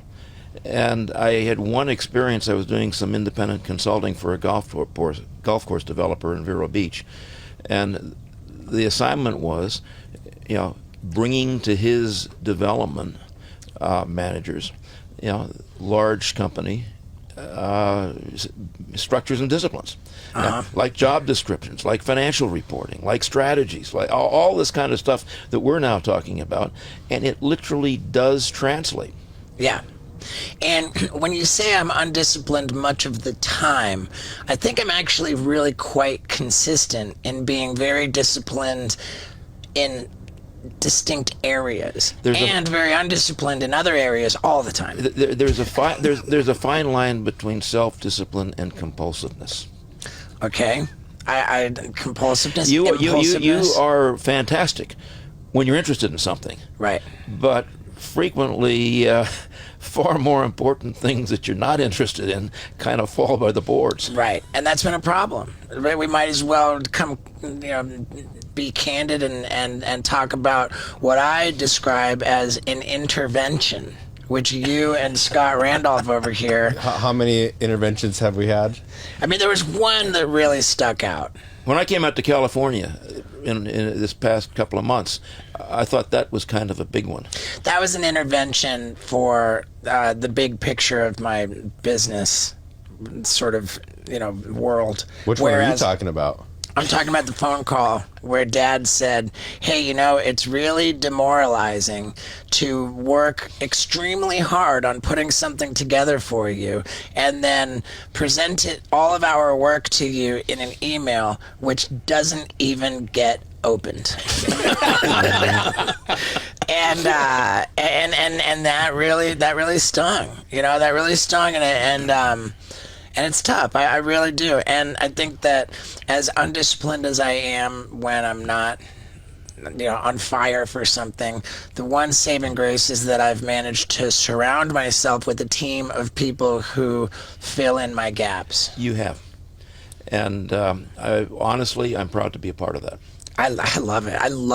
I'm so proud of having you on my team. I'm so grateful for having you on my team, and you genuinely help my team so much. But there is a hidden agenda that I feel very strongly about, and I've told you this before, but for the benefit of the camera, there are a small minority of entrepreneurs become successful. But in absolute numbers, there are a lot of successful, very wealthy people. And the small businesses grow. And typically, a business reaches a certain size where it becomes too big for the entrepreneur to be able to manage it within his comfort system. One exit strategy is to sell out to a larger business and take a bunch of millions of dollars and fade off into the sunset. The other is to be a compulsive control freak and insist on running it yourself until you run into the ground and you don't have any millions of dollars. In your case, you don't have the option to sell because your business is your brand. You are the business. And so it's important to me to get you to a point where you can fulfill the role of a professional manager. I'm not going to be around forever. I'm almost 80 years old. It's a race against time to get you competent before I'm no longer in the picture. Man, is that tough to swallow. It's tough to hear. And I think it makes for a good time to mention how universally, as I understand it, universally well received the first podcast that you and I recorded together, how moving and just beautiful it was, to be able to express my gratitude for our relationship. But I didn't get as many hits as Tony Hawk that week. No, I don't know. I'm not sure, but it ranks among the more popular ones. Great. You're a top tier guest. Fantastic. Right, and I don't think that we need to drag everybody through the minutia of my business world, but strides are being made for me to become more competent of a manager. And boy, is there a long way to go. But they've come a long way too. Yeah. The glass is half full, it's not half empty. Right. Well, part of the argument for me is like, how many days in a row have you meditated? I have meditated for 1,100 and some days in a row. 20 minutes in the morning, 20 minutes at night. Typically, I do 25 minutes in the morning and 16 minutes at night. Your life would change, your business life would change significantly if you just looked at your emails 5 minutes in the morning. That would probably solve every problem that you ever have. You think he could solve a problem of that magnitude in just 5 minutes? I mean, how many emails do you think you're behind now? Oof. Because the last intervention, he was like 500 or 600, and then you swore you'd never do it again. I didn't swear I would never do it again. I swore that I would get better at it, and I did get better at it. And recognizing that the problem is not going to be entirely fixed, I think that what we have adapted to is a system by which we alert me to really important stuff that needs immediate attention, recognizing that I'm never going to be on top of all of the emails. Well, and when we do alert me to something important that needs immediate attention, my track record is pretty good for giving that immediate attention. 88%, I would say. All right, well, that's better than it was before the intervention. That's what you call recovery. You're on track. I'm trying to figure out if you're aware that something is important. Obviously, you're going to give it attention. You rely very heavily, I think, in Scott and Isaac to identify for you what you should be paying attention to. And it may be a while before they get you to answer the phone or talk to them about it. There's a time lag there that I think still is a problem. And it is becoming a Smaller problem. progress, man. We're making big progress. Right. We're on the right track. And as some of my bosses said, progress is important up to a point, but if that's all you got, you're going to get your ass fired. What was the thing about the newspaper? I remember you telling me something about there was like 5 executives in there, and you'd leave 4 newspapers. Oh yeah. This we had. I guess there was a team. I had 5 guys that reported to me, and the office was in a big old house. We got a lease on it and subdivided the larger rooms into cubicles. There were probably 60 people, more or less, that occupied it, and we had complimentary copies of the local newspaper. But I forget whether it was by accident or certainly eventually it was by design. There was 1 fewer newspaper than the number of people who were entitled to pick it up on the way into the office. And it reached a point where kind of guys were walking around with the newspaper under their arm, and whoever didn't have it kind of felt sensitive, and it was a hidden motivation, to get to their work ass on time. Yeah. That's wild. Wow. So if you didn't have the newspaper under your arm, you were a flaky, late loser. That's a bit of an exaggeration. There was an hour or 2 of sensitivity and embarrassment. But there are a lot of very good, competent people that can't get their ass out of bed in the morning, and you're one of them. Yeah. Yep. Scott is very, very prejudiced against anybody who doesn't show up exactly on time. Well, yeah. And what Dad just said is that there are certain people who, even if they might show up a few minutes late, are valuable enough that you got to overlook that. But, and more in the larger corporations than even in entrepreneurial things, it's like your credibility is like savings in a bank. Right. And if you spend your money stupidly, you're going to have less savings and not as much to show for. Right. If you waste your credibility on trivial things, it's a net loss, no matter how you define it. Right. When we started working together, you were up by 9 and your bed was made every day, except on the road when we were doing late shows. But that was your thing. Yeah, that was something that continued after my living in a halfway house, where that was the rule. Yeah. And I don't want to say that Institutionalized. I mean, I don't know. If I sleep to a certain point, then I start feeling like, okay, now I'm starting to feel like a loser. But that doesn't happen at 9 a.m. anymore. Well, I feel like it's crazy. Like 10. I generally am getting up. 10 is my norm these days. When you 10:30 or 11. started to become a little bit successful on the tour, and you had the merch sales developing, you frequently had to stay up until 1 or 2 in the morning to handle the merch after the second show. Right. And my sense is that's when it kind of fell off a cliff, because it gave you a legitimate excuse to sleep in the morning. I mean, when I'm on tour, then forget about the morning. And I think we might have covered this when we spoke to you on the podcast last time, that by going into business, that you are kind of a black sheep in your family. I wouldn't put it that way. I mean, my family are, all academics. Academics, theologians, zoologists. My grandfather wrote a number of theological books that were acclaimed at the time. And that's impressive. Is there anybody on your side of the family who isn't at least a PhD or the equivalent? I guess my cousin on my mother's side of the family is very much like me. An undergraduate degree and a business background and Clyde White. a similar range of interests. Clyde White, and that's your cousin on the mother's side of the family. Yes. Who broke my jaw when I was 10 years old, maybe 11 years old.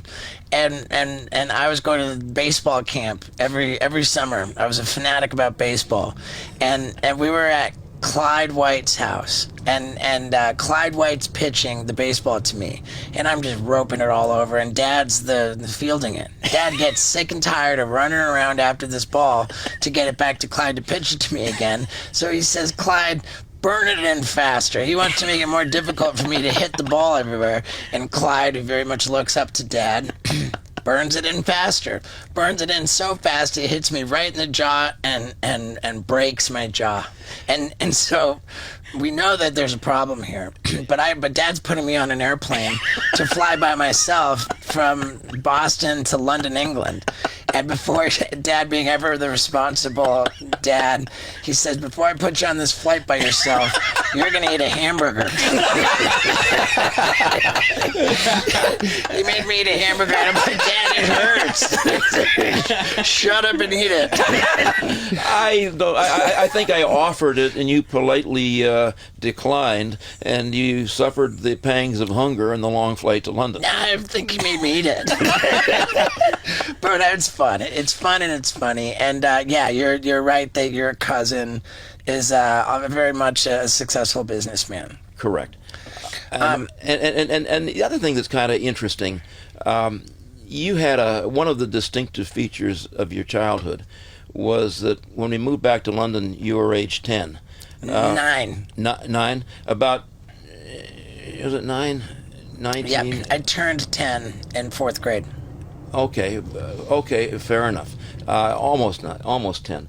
And I remember getting a phone call from the mother of one of your classmates. They were inviting you to go and do an overnight with them one weekend.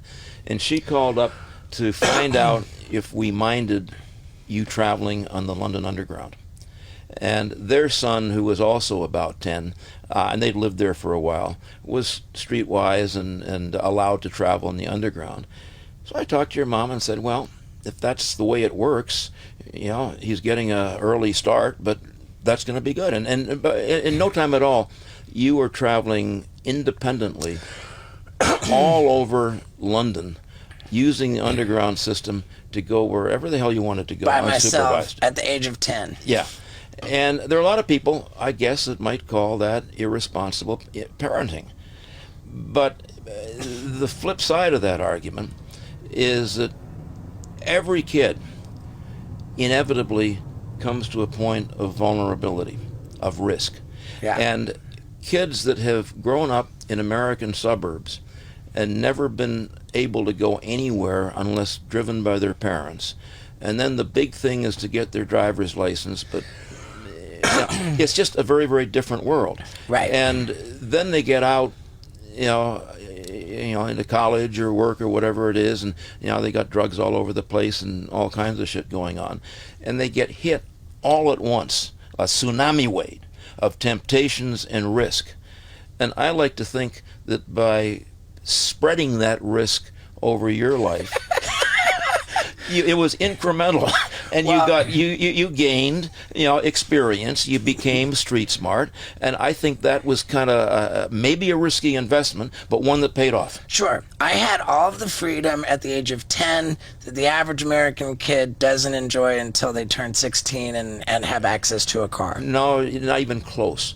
The average American doesn't get close to your freedom until at age 10, until they're away at college and removed from parental supervision and any kind of curfew controls. And despite that, being introduced to independence at such a young age, man, did I do a tsunami of drugs and alcohol as soon as I got to college. Well, hey, all's well that ends well. Right. I agree. And you had that disposition. I mean, it didn't matter whether you were riding the London Tube at 10 or whether you were a freshman in college at 18. Right. The drugs and booze and everything was going to come your way no matter what. For sure. No question about that. Now, I wonder... I told you that I think it's really interesting how you come from this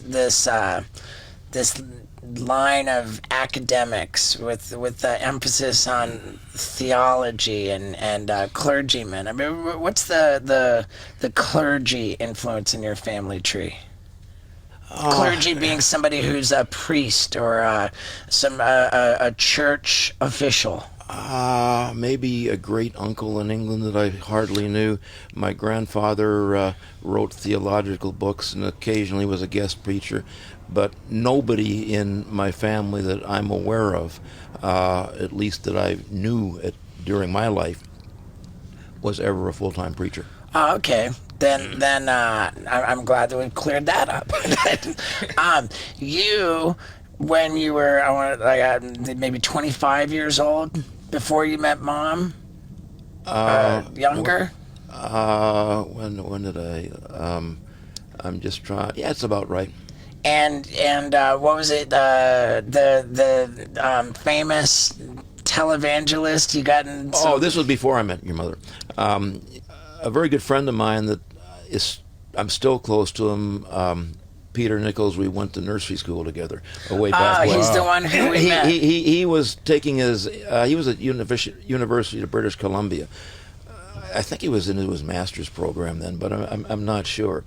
And I hung out with him, and his girlfriend had a girl I was introduced to, and she seemed kind of interesting. And somehow I got invited to a Sunday luncheon at her uncle's house. And this was a guy I could instantly respect. At the time, he was in his middle 40s, I guess, visibly successful both in his business and in his lifestyle. And the first indication I ever had that it was possible both to be relatively wealthy and successful in business and also to be a Christian. I mean, now there are many examples, but in those days, I thought if you're going to be a Christian, you had to be poor, and I didn't want to be poor. So anyway, this guy, Jack Oliver, was an influence, and his niece included me in that Sunday luncheon, and by coincidence, the following week, the Billy Graham crusade was coming to Vancouver. And this was the main topic of conversation. The family were all totally involved in the organization and the committees and that kind of thing.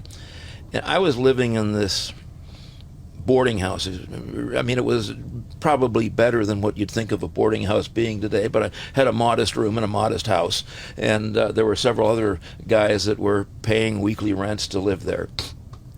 And I was kind of curious about this whole Billy Graham thing. And my roommate, who was from Chilliwack, British Columbia, and not too worldly a guy, but a nice guy, I said, hey, why don't we go to the Billy Graham crusade and find out what it's all about? And so we went, and the music, and the fantastic show. So you got sucked into it. And I was, people say that I'm not emotional, and but I kind of got a little bit emotional. Okay. And so we went forward, and what I suddenly realized was that standing behind me was my host, the uncle of, and this lady could never be called a girlfriend because they belonged to the Plymouth Brethren sect, and any lechery in my mind was a pipe dream. I mean, this was, it took me not very long to figure that out, but by then I was kind of, into, I like the Sunday lunches.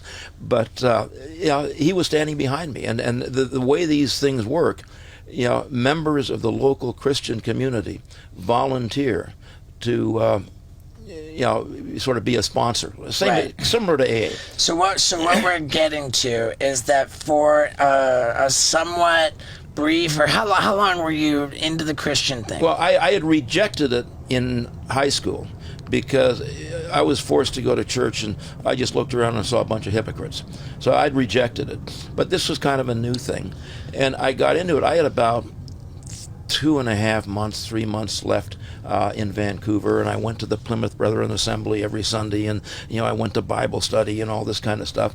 And I went back to Toronto, and I met your mother, and she had an Anglican upbringing, but she wasn't too terribly devout, and it kind of gradually receded. So this was a pretty brief stint. Yeah, but as an extreme case, for a while I lived in a rundown, shitty big house where we had about 6 or 8 of us that paid the rent, and every weekend there'd be guys sleeping on the floor that had stopped in for the football game or something. And I remember one Sunday morning, this buddy of mine was absolutely passed out from the night before, and he's asleep on the living room floor. And I said, "Hey, Rich, do you want to come to church with me?" Yeah, right. And that didn't go anywhere. But I decided within 6 months that was not the life I wanted for the rest of my life. But having had that experience, I had the monkey on my back. I had this fear of eternal damnation and all the stuff that the evangelists put out. And then my business side kicked in. And I said, if this world is finite, and by doing what I want to do, I'm screwing myself for eternity, that doesn't sound like a good strategy. So then I said, I've got to, figure out, a factual basis so I don't feel vulnerable for giving up on it. And that started probably 35 or 40 years, not of intensive study, but reading a lot of different books on various aspects of Christianity to find what I thought were enough loopholes that I didn't have to worry about hell and damnation. I love that. And in doing that, you developed a relationship with a pastor at the local church in England. Yes. And he guided you through the literal original scriptures that became the Bible and the actual translation from Aramaic and Greek? Yes. Guided is a big word. He claimed that he could read classical Greek, and I had no foundation for either believing or disbelieving that. But the thing that always bothered me, among the things that bothered me the most, this, I think it's either chapter 14, verse 6 in the book of John, or 6:14, I forget the sequence. But the saying, there is no way to my Father but except through me. Right. And you see these people holding signs at football games on TV that quote John 3:14. Whatever it is.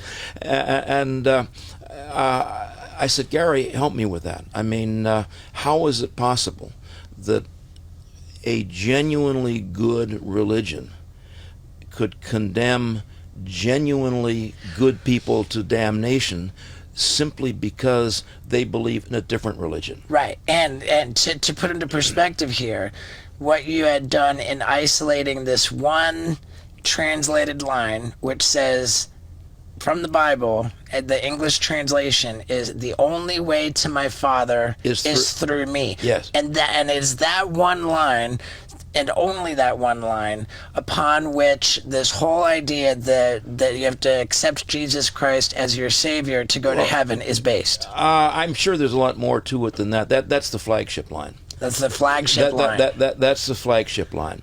And Gary said to me, well, think about this for a second. What if I gave you an alternative translation from the original manuscripts, which was an equally valid translation? And that translation would be, Christ speaking, now that I have come to this earth and shared my teachings, it will be easier for more people to find God. And the light flashed on it. I said, son of a bitch. I mean, is that really an equally valid translation? And he said, yes. And then you got to look at the history of the New Testament. There have been more than 100 different English translations, from the original manuscripts and in many different languages. It was first put together at the Nicene Council in 325 under Constantine, Emperor Constantine. Yep.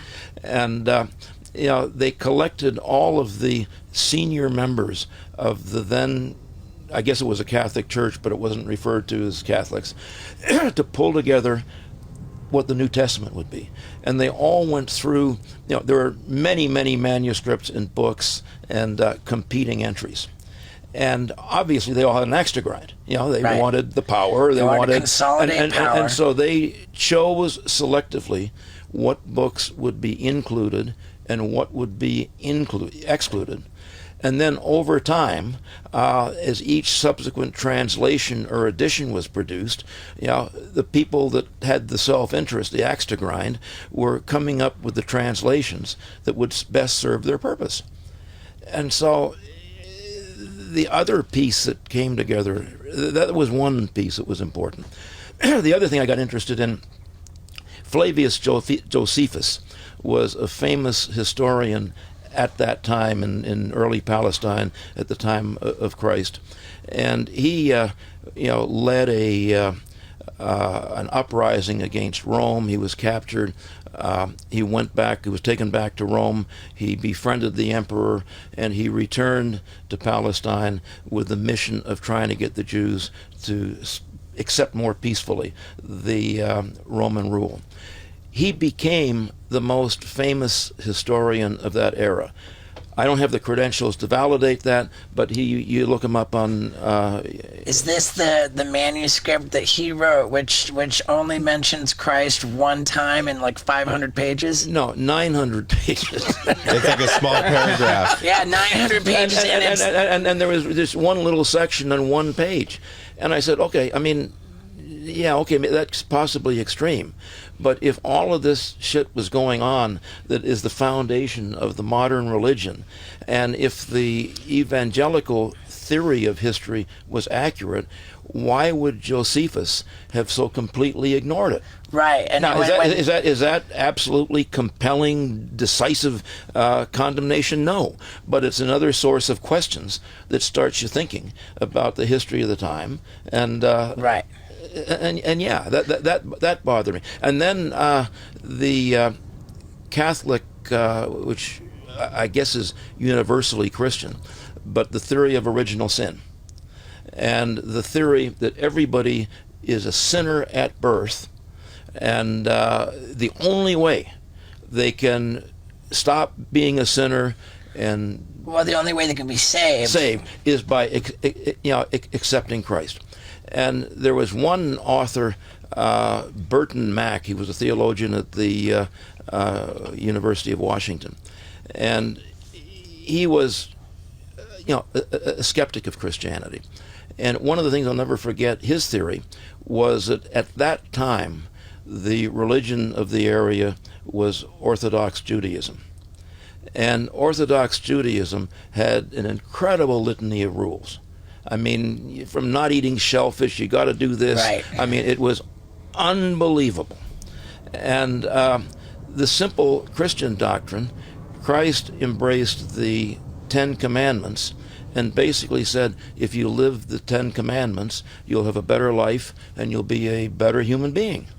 And Burton Mack's theory was that by Christ establishing the Ten Commandments as the rule of the religion, all of this shit in the Orthodox Judaism of, you can't do this, you can't do that, you must do this, you can't do that, all that kind of stuff went by the boards. Right. And so in accepting Christ, it wasn't that that's the only way of being saved, but it's the way that people could escape from this incredible long list of rules that they could never obey. Right. And since failure to obey all of them meant you were a sinner, when you didn't have to obey them all, you weren't a sinner. Right. And I think in the subject of translation, I think that it's actually commandments, isn't it? I think it's more 10 suggestions. I never got to that point. I'm not going to go take either side of that. Okay. Maybe basically, I won't either. the Ten Commandments are essentially similar in Judaism and Islam as well as Christianity. Whether Moses brought them down from the mountain and the tablets, I'm not qualified to say, but they're universally recognized as a key to a better life. Right. And man, wouldn't it be great if all of the various religions were just on the same page? Yeah. They could all equally be, that's why the church that I go to from time to time, called the Self-Realization Fellowship, is considered a church of all religions. Their opening prayer is, beloved God, Father, Mother, saints of all religions, we bow to you all. Recognizing every religion as an equally viable path to heaven. But let me, for a second, take the flip side of that. I can't prove this statistically, but I have a bias that if you had demographically matched samples of sincere Christians in one room and atheists or agnostics in the other room, and there was some way of measuring their happiness in life, I would be willing to bet that the Christian group would be more happy than the non-Christian group. I don't disagree with that. And yet, if you get into the situation that I was in, where I felt trapped by the extremists, in the Christian faction, and had the motivation to do the reading that I did, now I came up with a understanding, a limited, not a theological or a really academic understanding, but a practical understanding. A spiritual position. A position on spirituality. And the other thing, I remember talking to a devout Christian at the golf club one day, and I forget how it came up.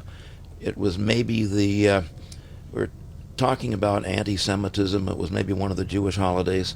And he said that anti-Semitism was either founded, based, influenced by the belief that the Jews killed Christ. I turned to him and said, Ron, that's bullshit. Christ chose to die. He could have avoided the crucifixion, but he chose to die because it was important to fulfill the prophecies in the scriptures. And that's why, he wasn't Christ also a Jew? So to say that the Jews killed him might be a little bit weird. Well, no, but the Jewish establishment wanted to get rid of him because he was undermining their control of their population. His teaching went directly against the teaching of Orthodox Judaism. Right, with all the rules. With all the rules and the power. I mean, again, religion, a lot of distinguish between honest religion and organized religion. Organized religion is a lot about power, and there's not a whole lot difference between the Jews, the Christians, and the Muslims. The hierarchy wants to gain, build, and keep power. Right. Well, I also read that, like, in the 14 or 1500s, Revelations wasn't even in the Bible at the time, and so that they had two versions of Revelations. One was a positive version, one was a negative version, like damnation and hell, because the church was hurting and they needed to get people in there to donate 10% of their tithing, and so they decided to put the negative version in there, and that's where the horsemen of the apocalypse, and if you don't, whatever. So they chose that version to get people scared to go to church in order to make more money. I'm not aware of that specific, but it honestly. checks out. But the logic ties in with a lot of other logic. Yeah, right. I listen to a lot of Bart Ehrman. He's a biblical scholar of the New Testament, and he debates people all the time on that. And he was a Christian, same thing, but he talks about the fact that Matthew, Mark, Luke, or John, they can't even confirm that it was written by Matthew, Mark, Luke, or John, because the person that was writing it never even said his own name. And so they said what a lot of people did in that time is they would it was like a battle to get not published, but your papyrus to circulate throughout the community. And what they think is that the first, I forget which book was first, but it was written 90 years after Christ lived. So it was even recalling these events or what he said, it'd be like trying to remember verbatim Truman's speech on TV. It'd be impossible. And furthermore, they said that there's more changes to the New Testament than there are words. So, I would believe that because there have been so many different interpretations and translations, and everyone who came up with their own version had a personal axe to grind. Right. And how many people have a deep enough knowledge of classical Greek and Aramaic to get into a serious debate with a theologian about the translations he's chosen to put out? Well, even the word for hell was different. It didn't mean a fiery place. It just meant if you might be unhappy if you don't. You have a burning in your stomach. Anxiety or just sin. I think the original translation for sin was just missing the mark. Yeah, but you go to all the churches and art galleries in Europe.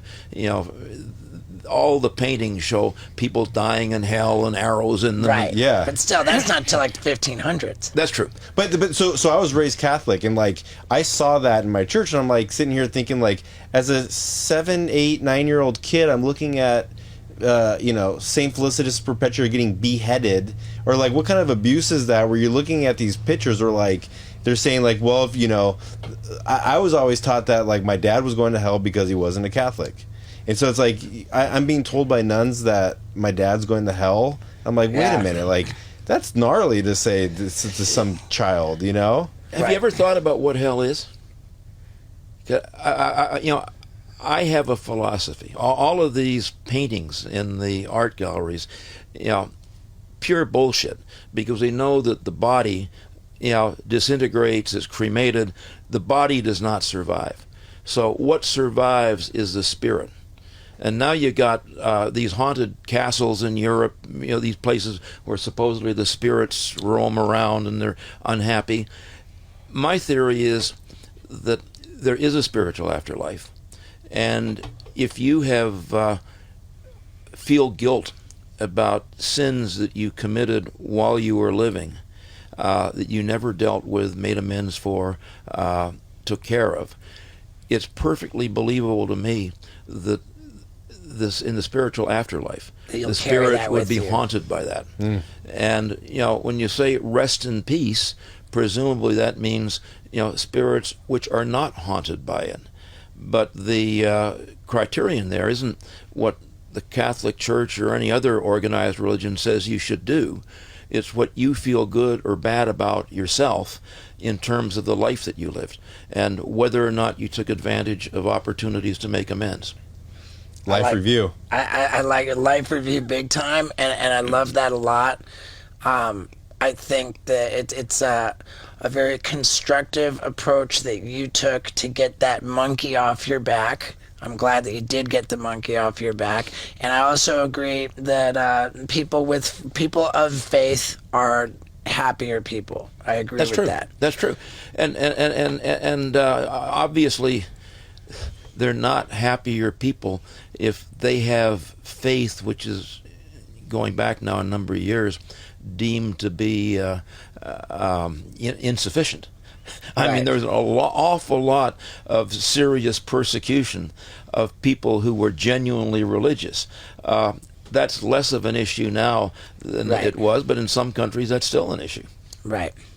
But I'm glad that we discussed that, and I'm glad that you wrote what did you call it? My belief on spirituality, and you wrote it as a letter to me, my sister Cindy, and any future grandchildren alike. I read it. I read it in New Zealand, and I didn't stop reading it until I got to the part where you mentioned your wedding date with Steve's mom, and it was the same exact date as I was reading it, and I just was like, and I stopped and I put it down. It was just Sorry, so my what? Well, you mentioned the date in there. Yeah. It was whenever you married.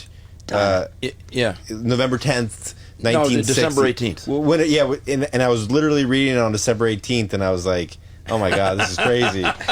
And I never picked it back up after those words. But it was That would, in many circles, be termed uninformed superstition. Yeah. yeah.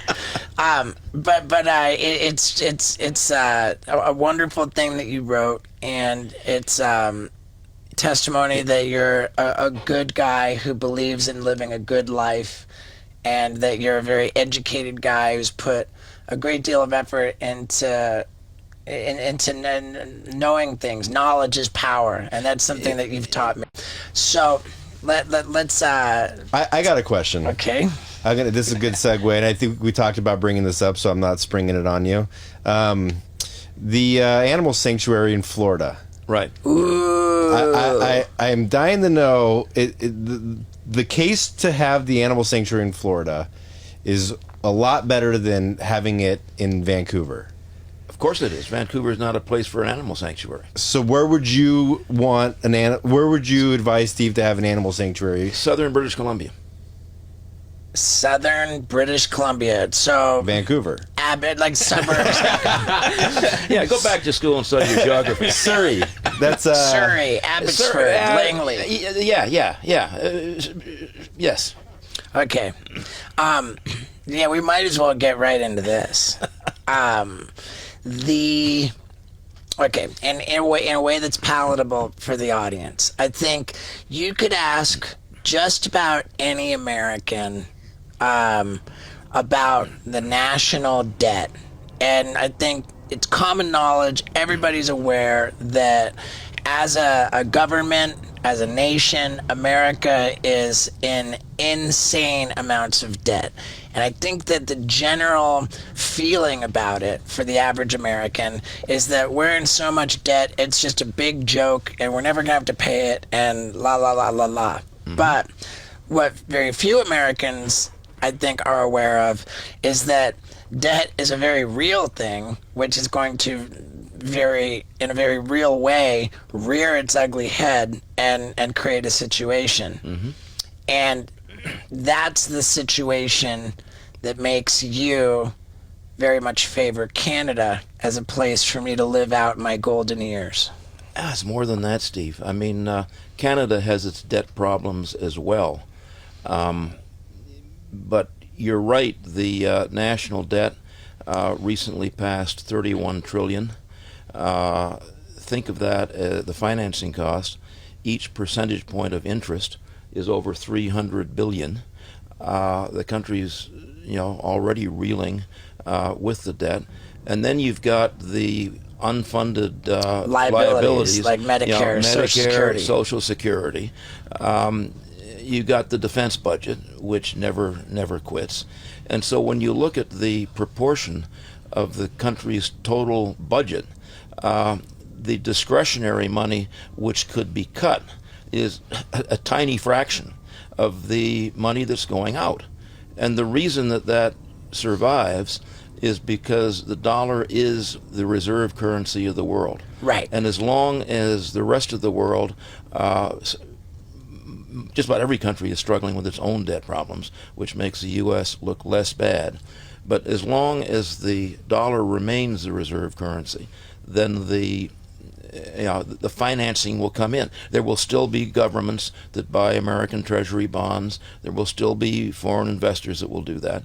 And so, it's like a Bernie Madoff Ponzi scheme.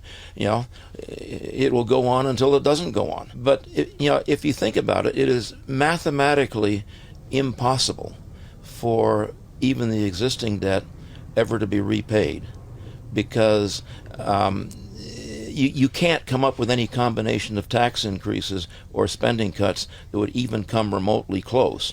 So if it's never going to be repaid, and everybody knows that, when are foreign institutions going to stop investing in it?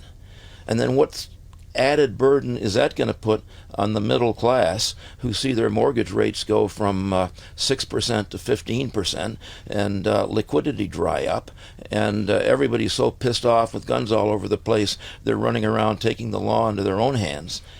Honestly, that may sound draconian, it may sound single-minded, but it's fundamentally based in facts. I believe it's fact-based, and I'd welcome an opportunity to debate anybody who felt that there were facts that would go the other way. And then when I look north of the border, I say there's not the gun culture. Yes, there is debt, but it's because the Canadian dollar isn't a reserve currency. The Canadian debt is more disciplined.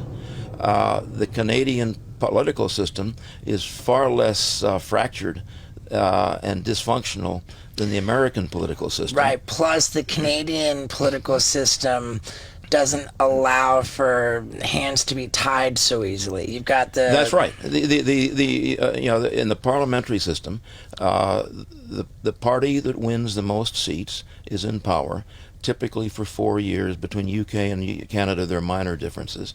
And if they've got a majority in the parliament for 4 years, they can do pretty much whatever the leader wants, recognizing that he or she knows there's going to be an election coming up.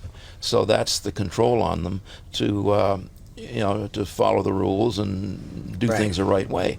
In this country, if you've got all the gerrymandering that goes on, where congressional districts are rigged by the party, the party that's running the state government.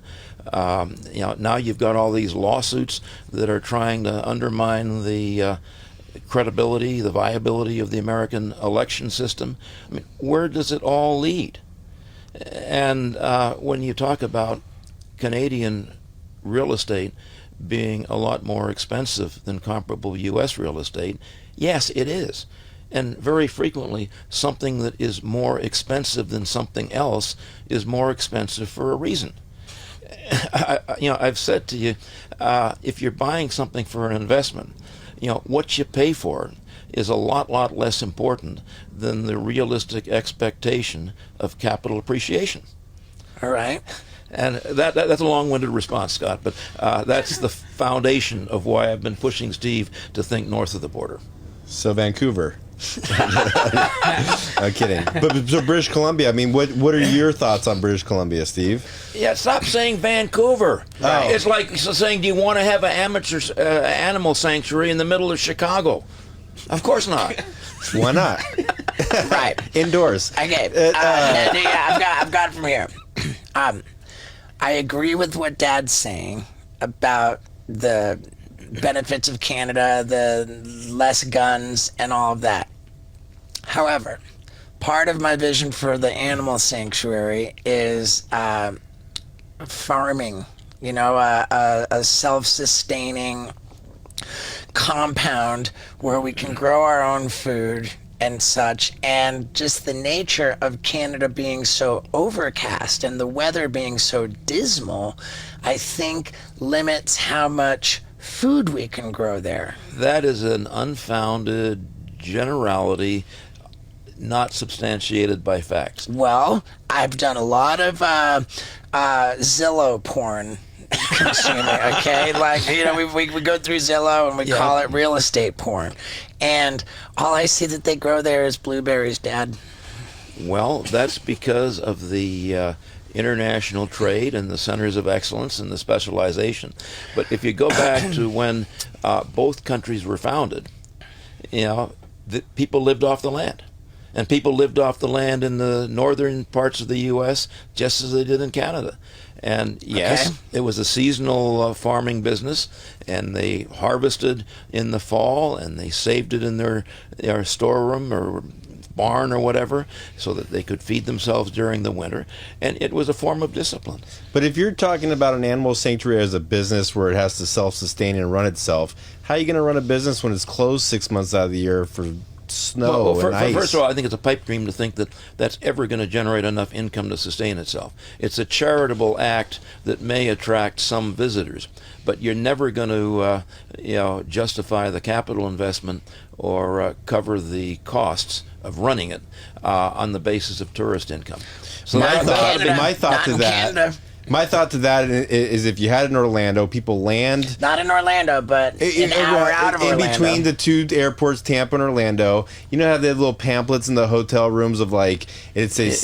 Do you know how many different pamphlets are in those same hotel rooms? Well, aren't you going to open it if you see a steveo animal sanctuary? I honestly think that's a loser, Scott. Orlando's I don't think Steve-O's Animal Sanctuary is ever going to get traction against Universal Studios and Disney and all the other businesses there. Well, it's like a numbers game with foot traffic, right? Yeah, maybe that doesn't matter. And you also didn't think that a Steve-O tour was going to go anywhere. You know what? I shared some of your uncertainties from the very beginning, but I've been a big fan, believer, and supporter for at least the last 10 years. Okay. Well, what about the hot sauce? Well, every time I look at the P&Ls, I ask myself the same question. All right. Well, we've got some time to watch the real estate prices cool off to choose between Florida and British Columbia. And the other thing is, if you share, I mean, there are a lot of Americans that within the U.S. are preparing for doom and gloom, and they've got their cottage out in the middle of the country, and their underground, all this kind of stuff. And intelligent people who are maybe opinion leaders in that area, but there is a substantial concern already building here. Yeah. And you've not only got to think about how many ticket sales you're going to generate for have kids come and pet these poor little animals, but you've got to figure out how are you going to support yourself? Are you going to be vulnerable? If you're in the middle of Central Florida, you're not too far from a lot of large population centers that have a lot of guns and a lot of angry people. There's a lot to think about, and we're gonna handle that. So, I'm fascinated by the whole take on the national debt and the future of America. Life is gonna get tough one way or another. It's just a question of when. Yeah, and the other thing, politicians all over the world, but especially in this country now, are famous for kicking the can down the road. Sure. And so it's going to require a Bernie Madoff kind of episode, to shake the system. And by then, it'll be even worse. But what politician is ever going to say, we're going to raise taxes by X percent, and we're going to use those taxes to pay down the national debt, which will provide no immediate benefit that anybody's ever going to see. Right. And can you imagine the commercials, the negative advertising that's going to come up, when they're next up for re-election? Right. I mean, that's a dead loser. So I would just challenge, if somebody says America's the greatest and we'll muddle through and everything's okay, it's not possible to have a really intelligent conversation at this point. If you want to have a relative or more than relatively intelligent conversation, it's incumbent on the other side to lay out a roadmap for how we're going to get from where we are to where we're going to have a genuine soft landing. I don't see it. I won't be around to suffer from it, but you will be, and I think. And I just think these are important considerations. Right. Isn't that why the Fed's raising the rate, though, to control the debt or try to get it down? They're raising the rate largely because they think that's going to reduce inflation. Because by raising interest rates, they're going to choke off certain elements of discretionary consumption. And in the past, that's not had a direct effect totally, but yes, it has helped, to cool inflation. But the other reason for raising rates is that the national debt has to be financed. And if it's not going to go directly into a South American style printing press job, treasury bonds have to be attractive to investors. And with inflation running, pick a number, but real inflation has got to be already north of 10%.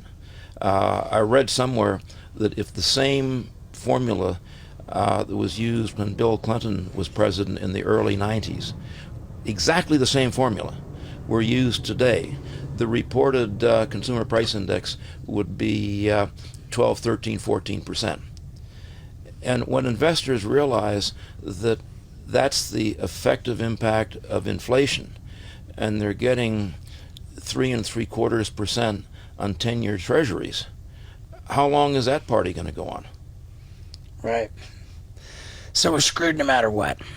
And there's, the Darwinian theory, survival of the fittest. And the people that are smartest, are most resilient, and are best prepared, will come out better. And there are examples of countries that have collapsed and rediscovered themselves. Post-war Germany. Yeah. Argentina. Argentina maybe is a better example because post-war Germany got enormous support through the Marshall Plan. Didn't Greece go bankrupt too? They got bailed out by the EU. I mean, put it this way: there's a difference between formal bankruptcy and technical bankruptcy. And Greece got bailed. Greece was such a small, entity that the EU decided, in their great wisdom, to bail them out because if the Greeks collapsed, then it would threaten the existence of the euro. So no, the Greeks are not necessarily a model, but there are problems all over Europe. I mean, I don't believe the euro is sustainable in its current form.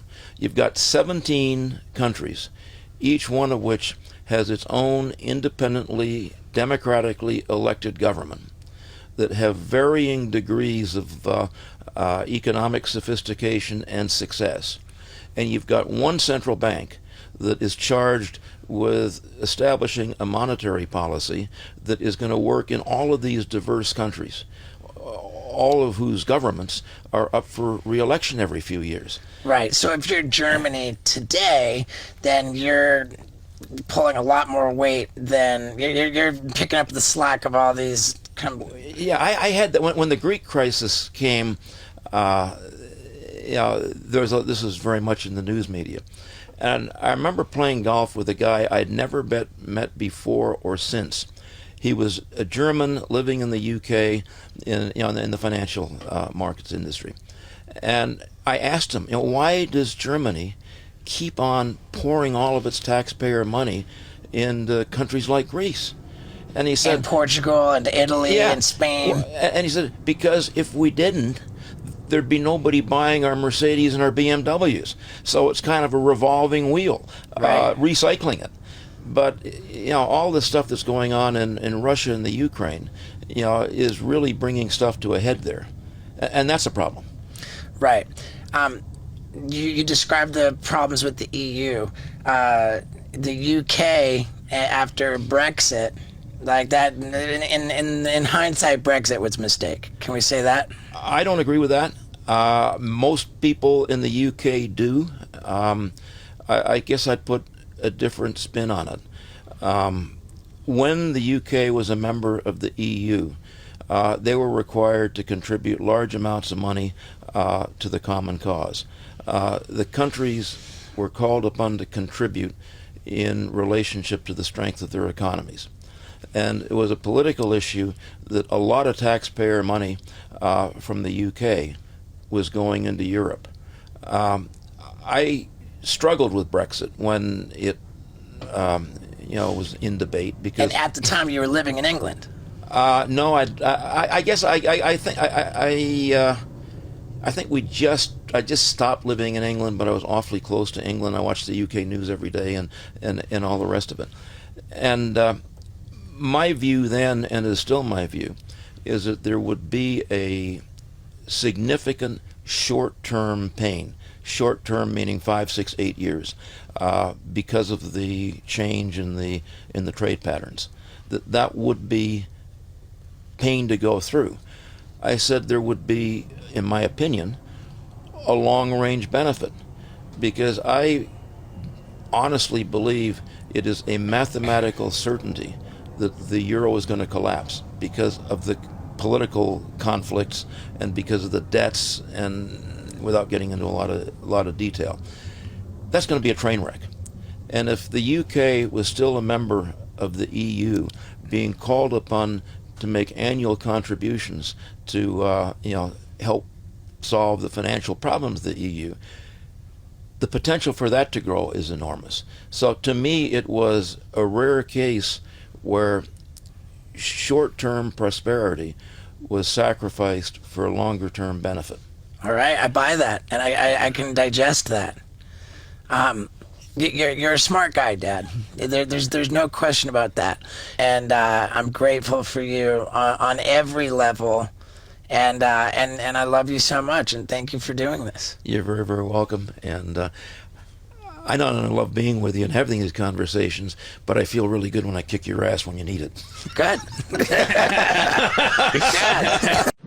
Do you love my dad or do you love my dad? I mean, dude. Now, I'm going to share something that I probably shouldn't, but I love the street team, the people who stick around to the very end of the podcast. Sometimes you get the juicy nugs of info. Now, this is what it is. Somebody reached out to us, to my team, about they want to make a documentary about steveo. Now, first thing I thought is that the world's hardly hurting for yet another documentary about steveo. But I thought it was meaningful that they reached out to me before finishing the documentary and making it public, like some other people. And I thought, you know what? Let me talk to him. So I talked to him. And I was impressed by the guy. I was impressed by his company.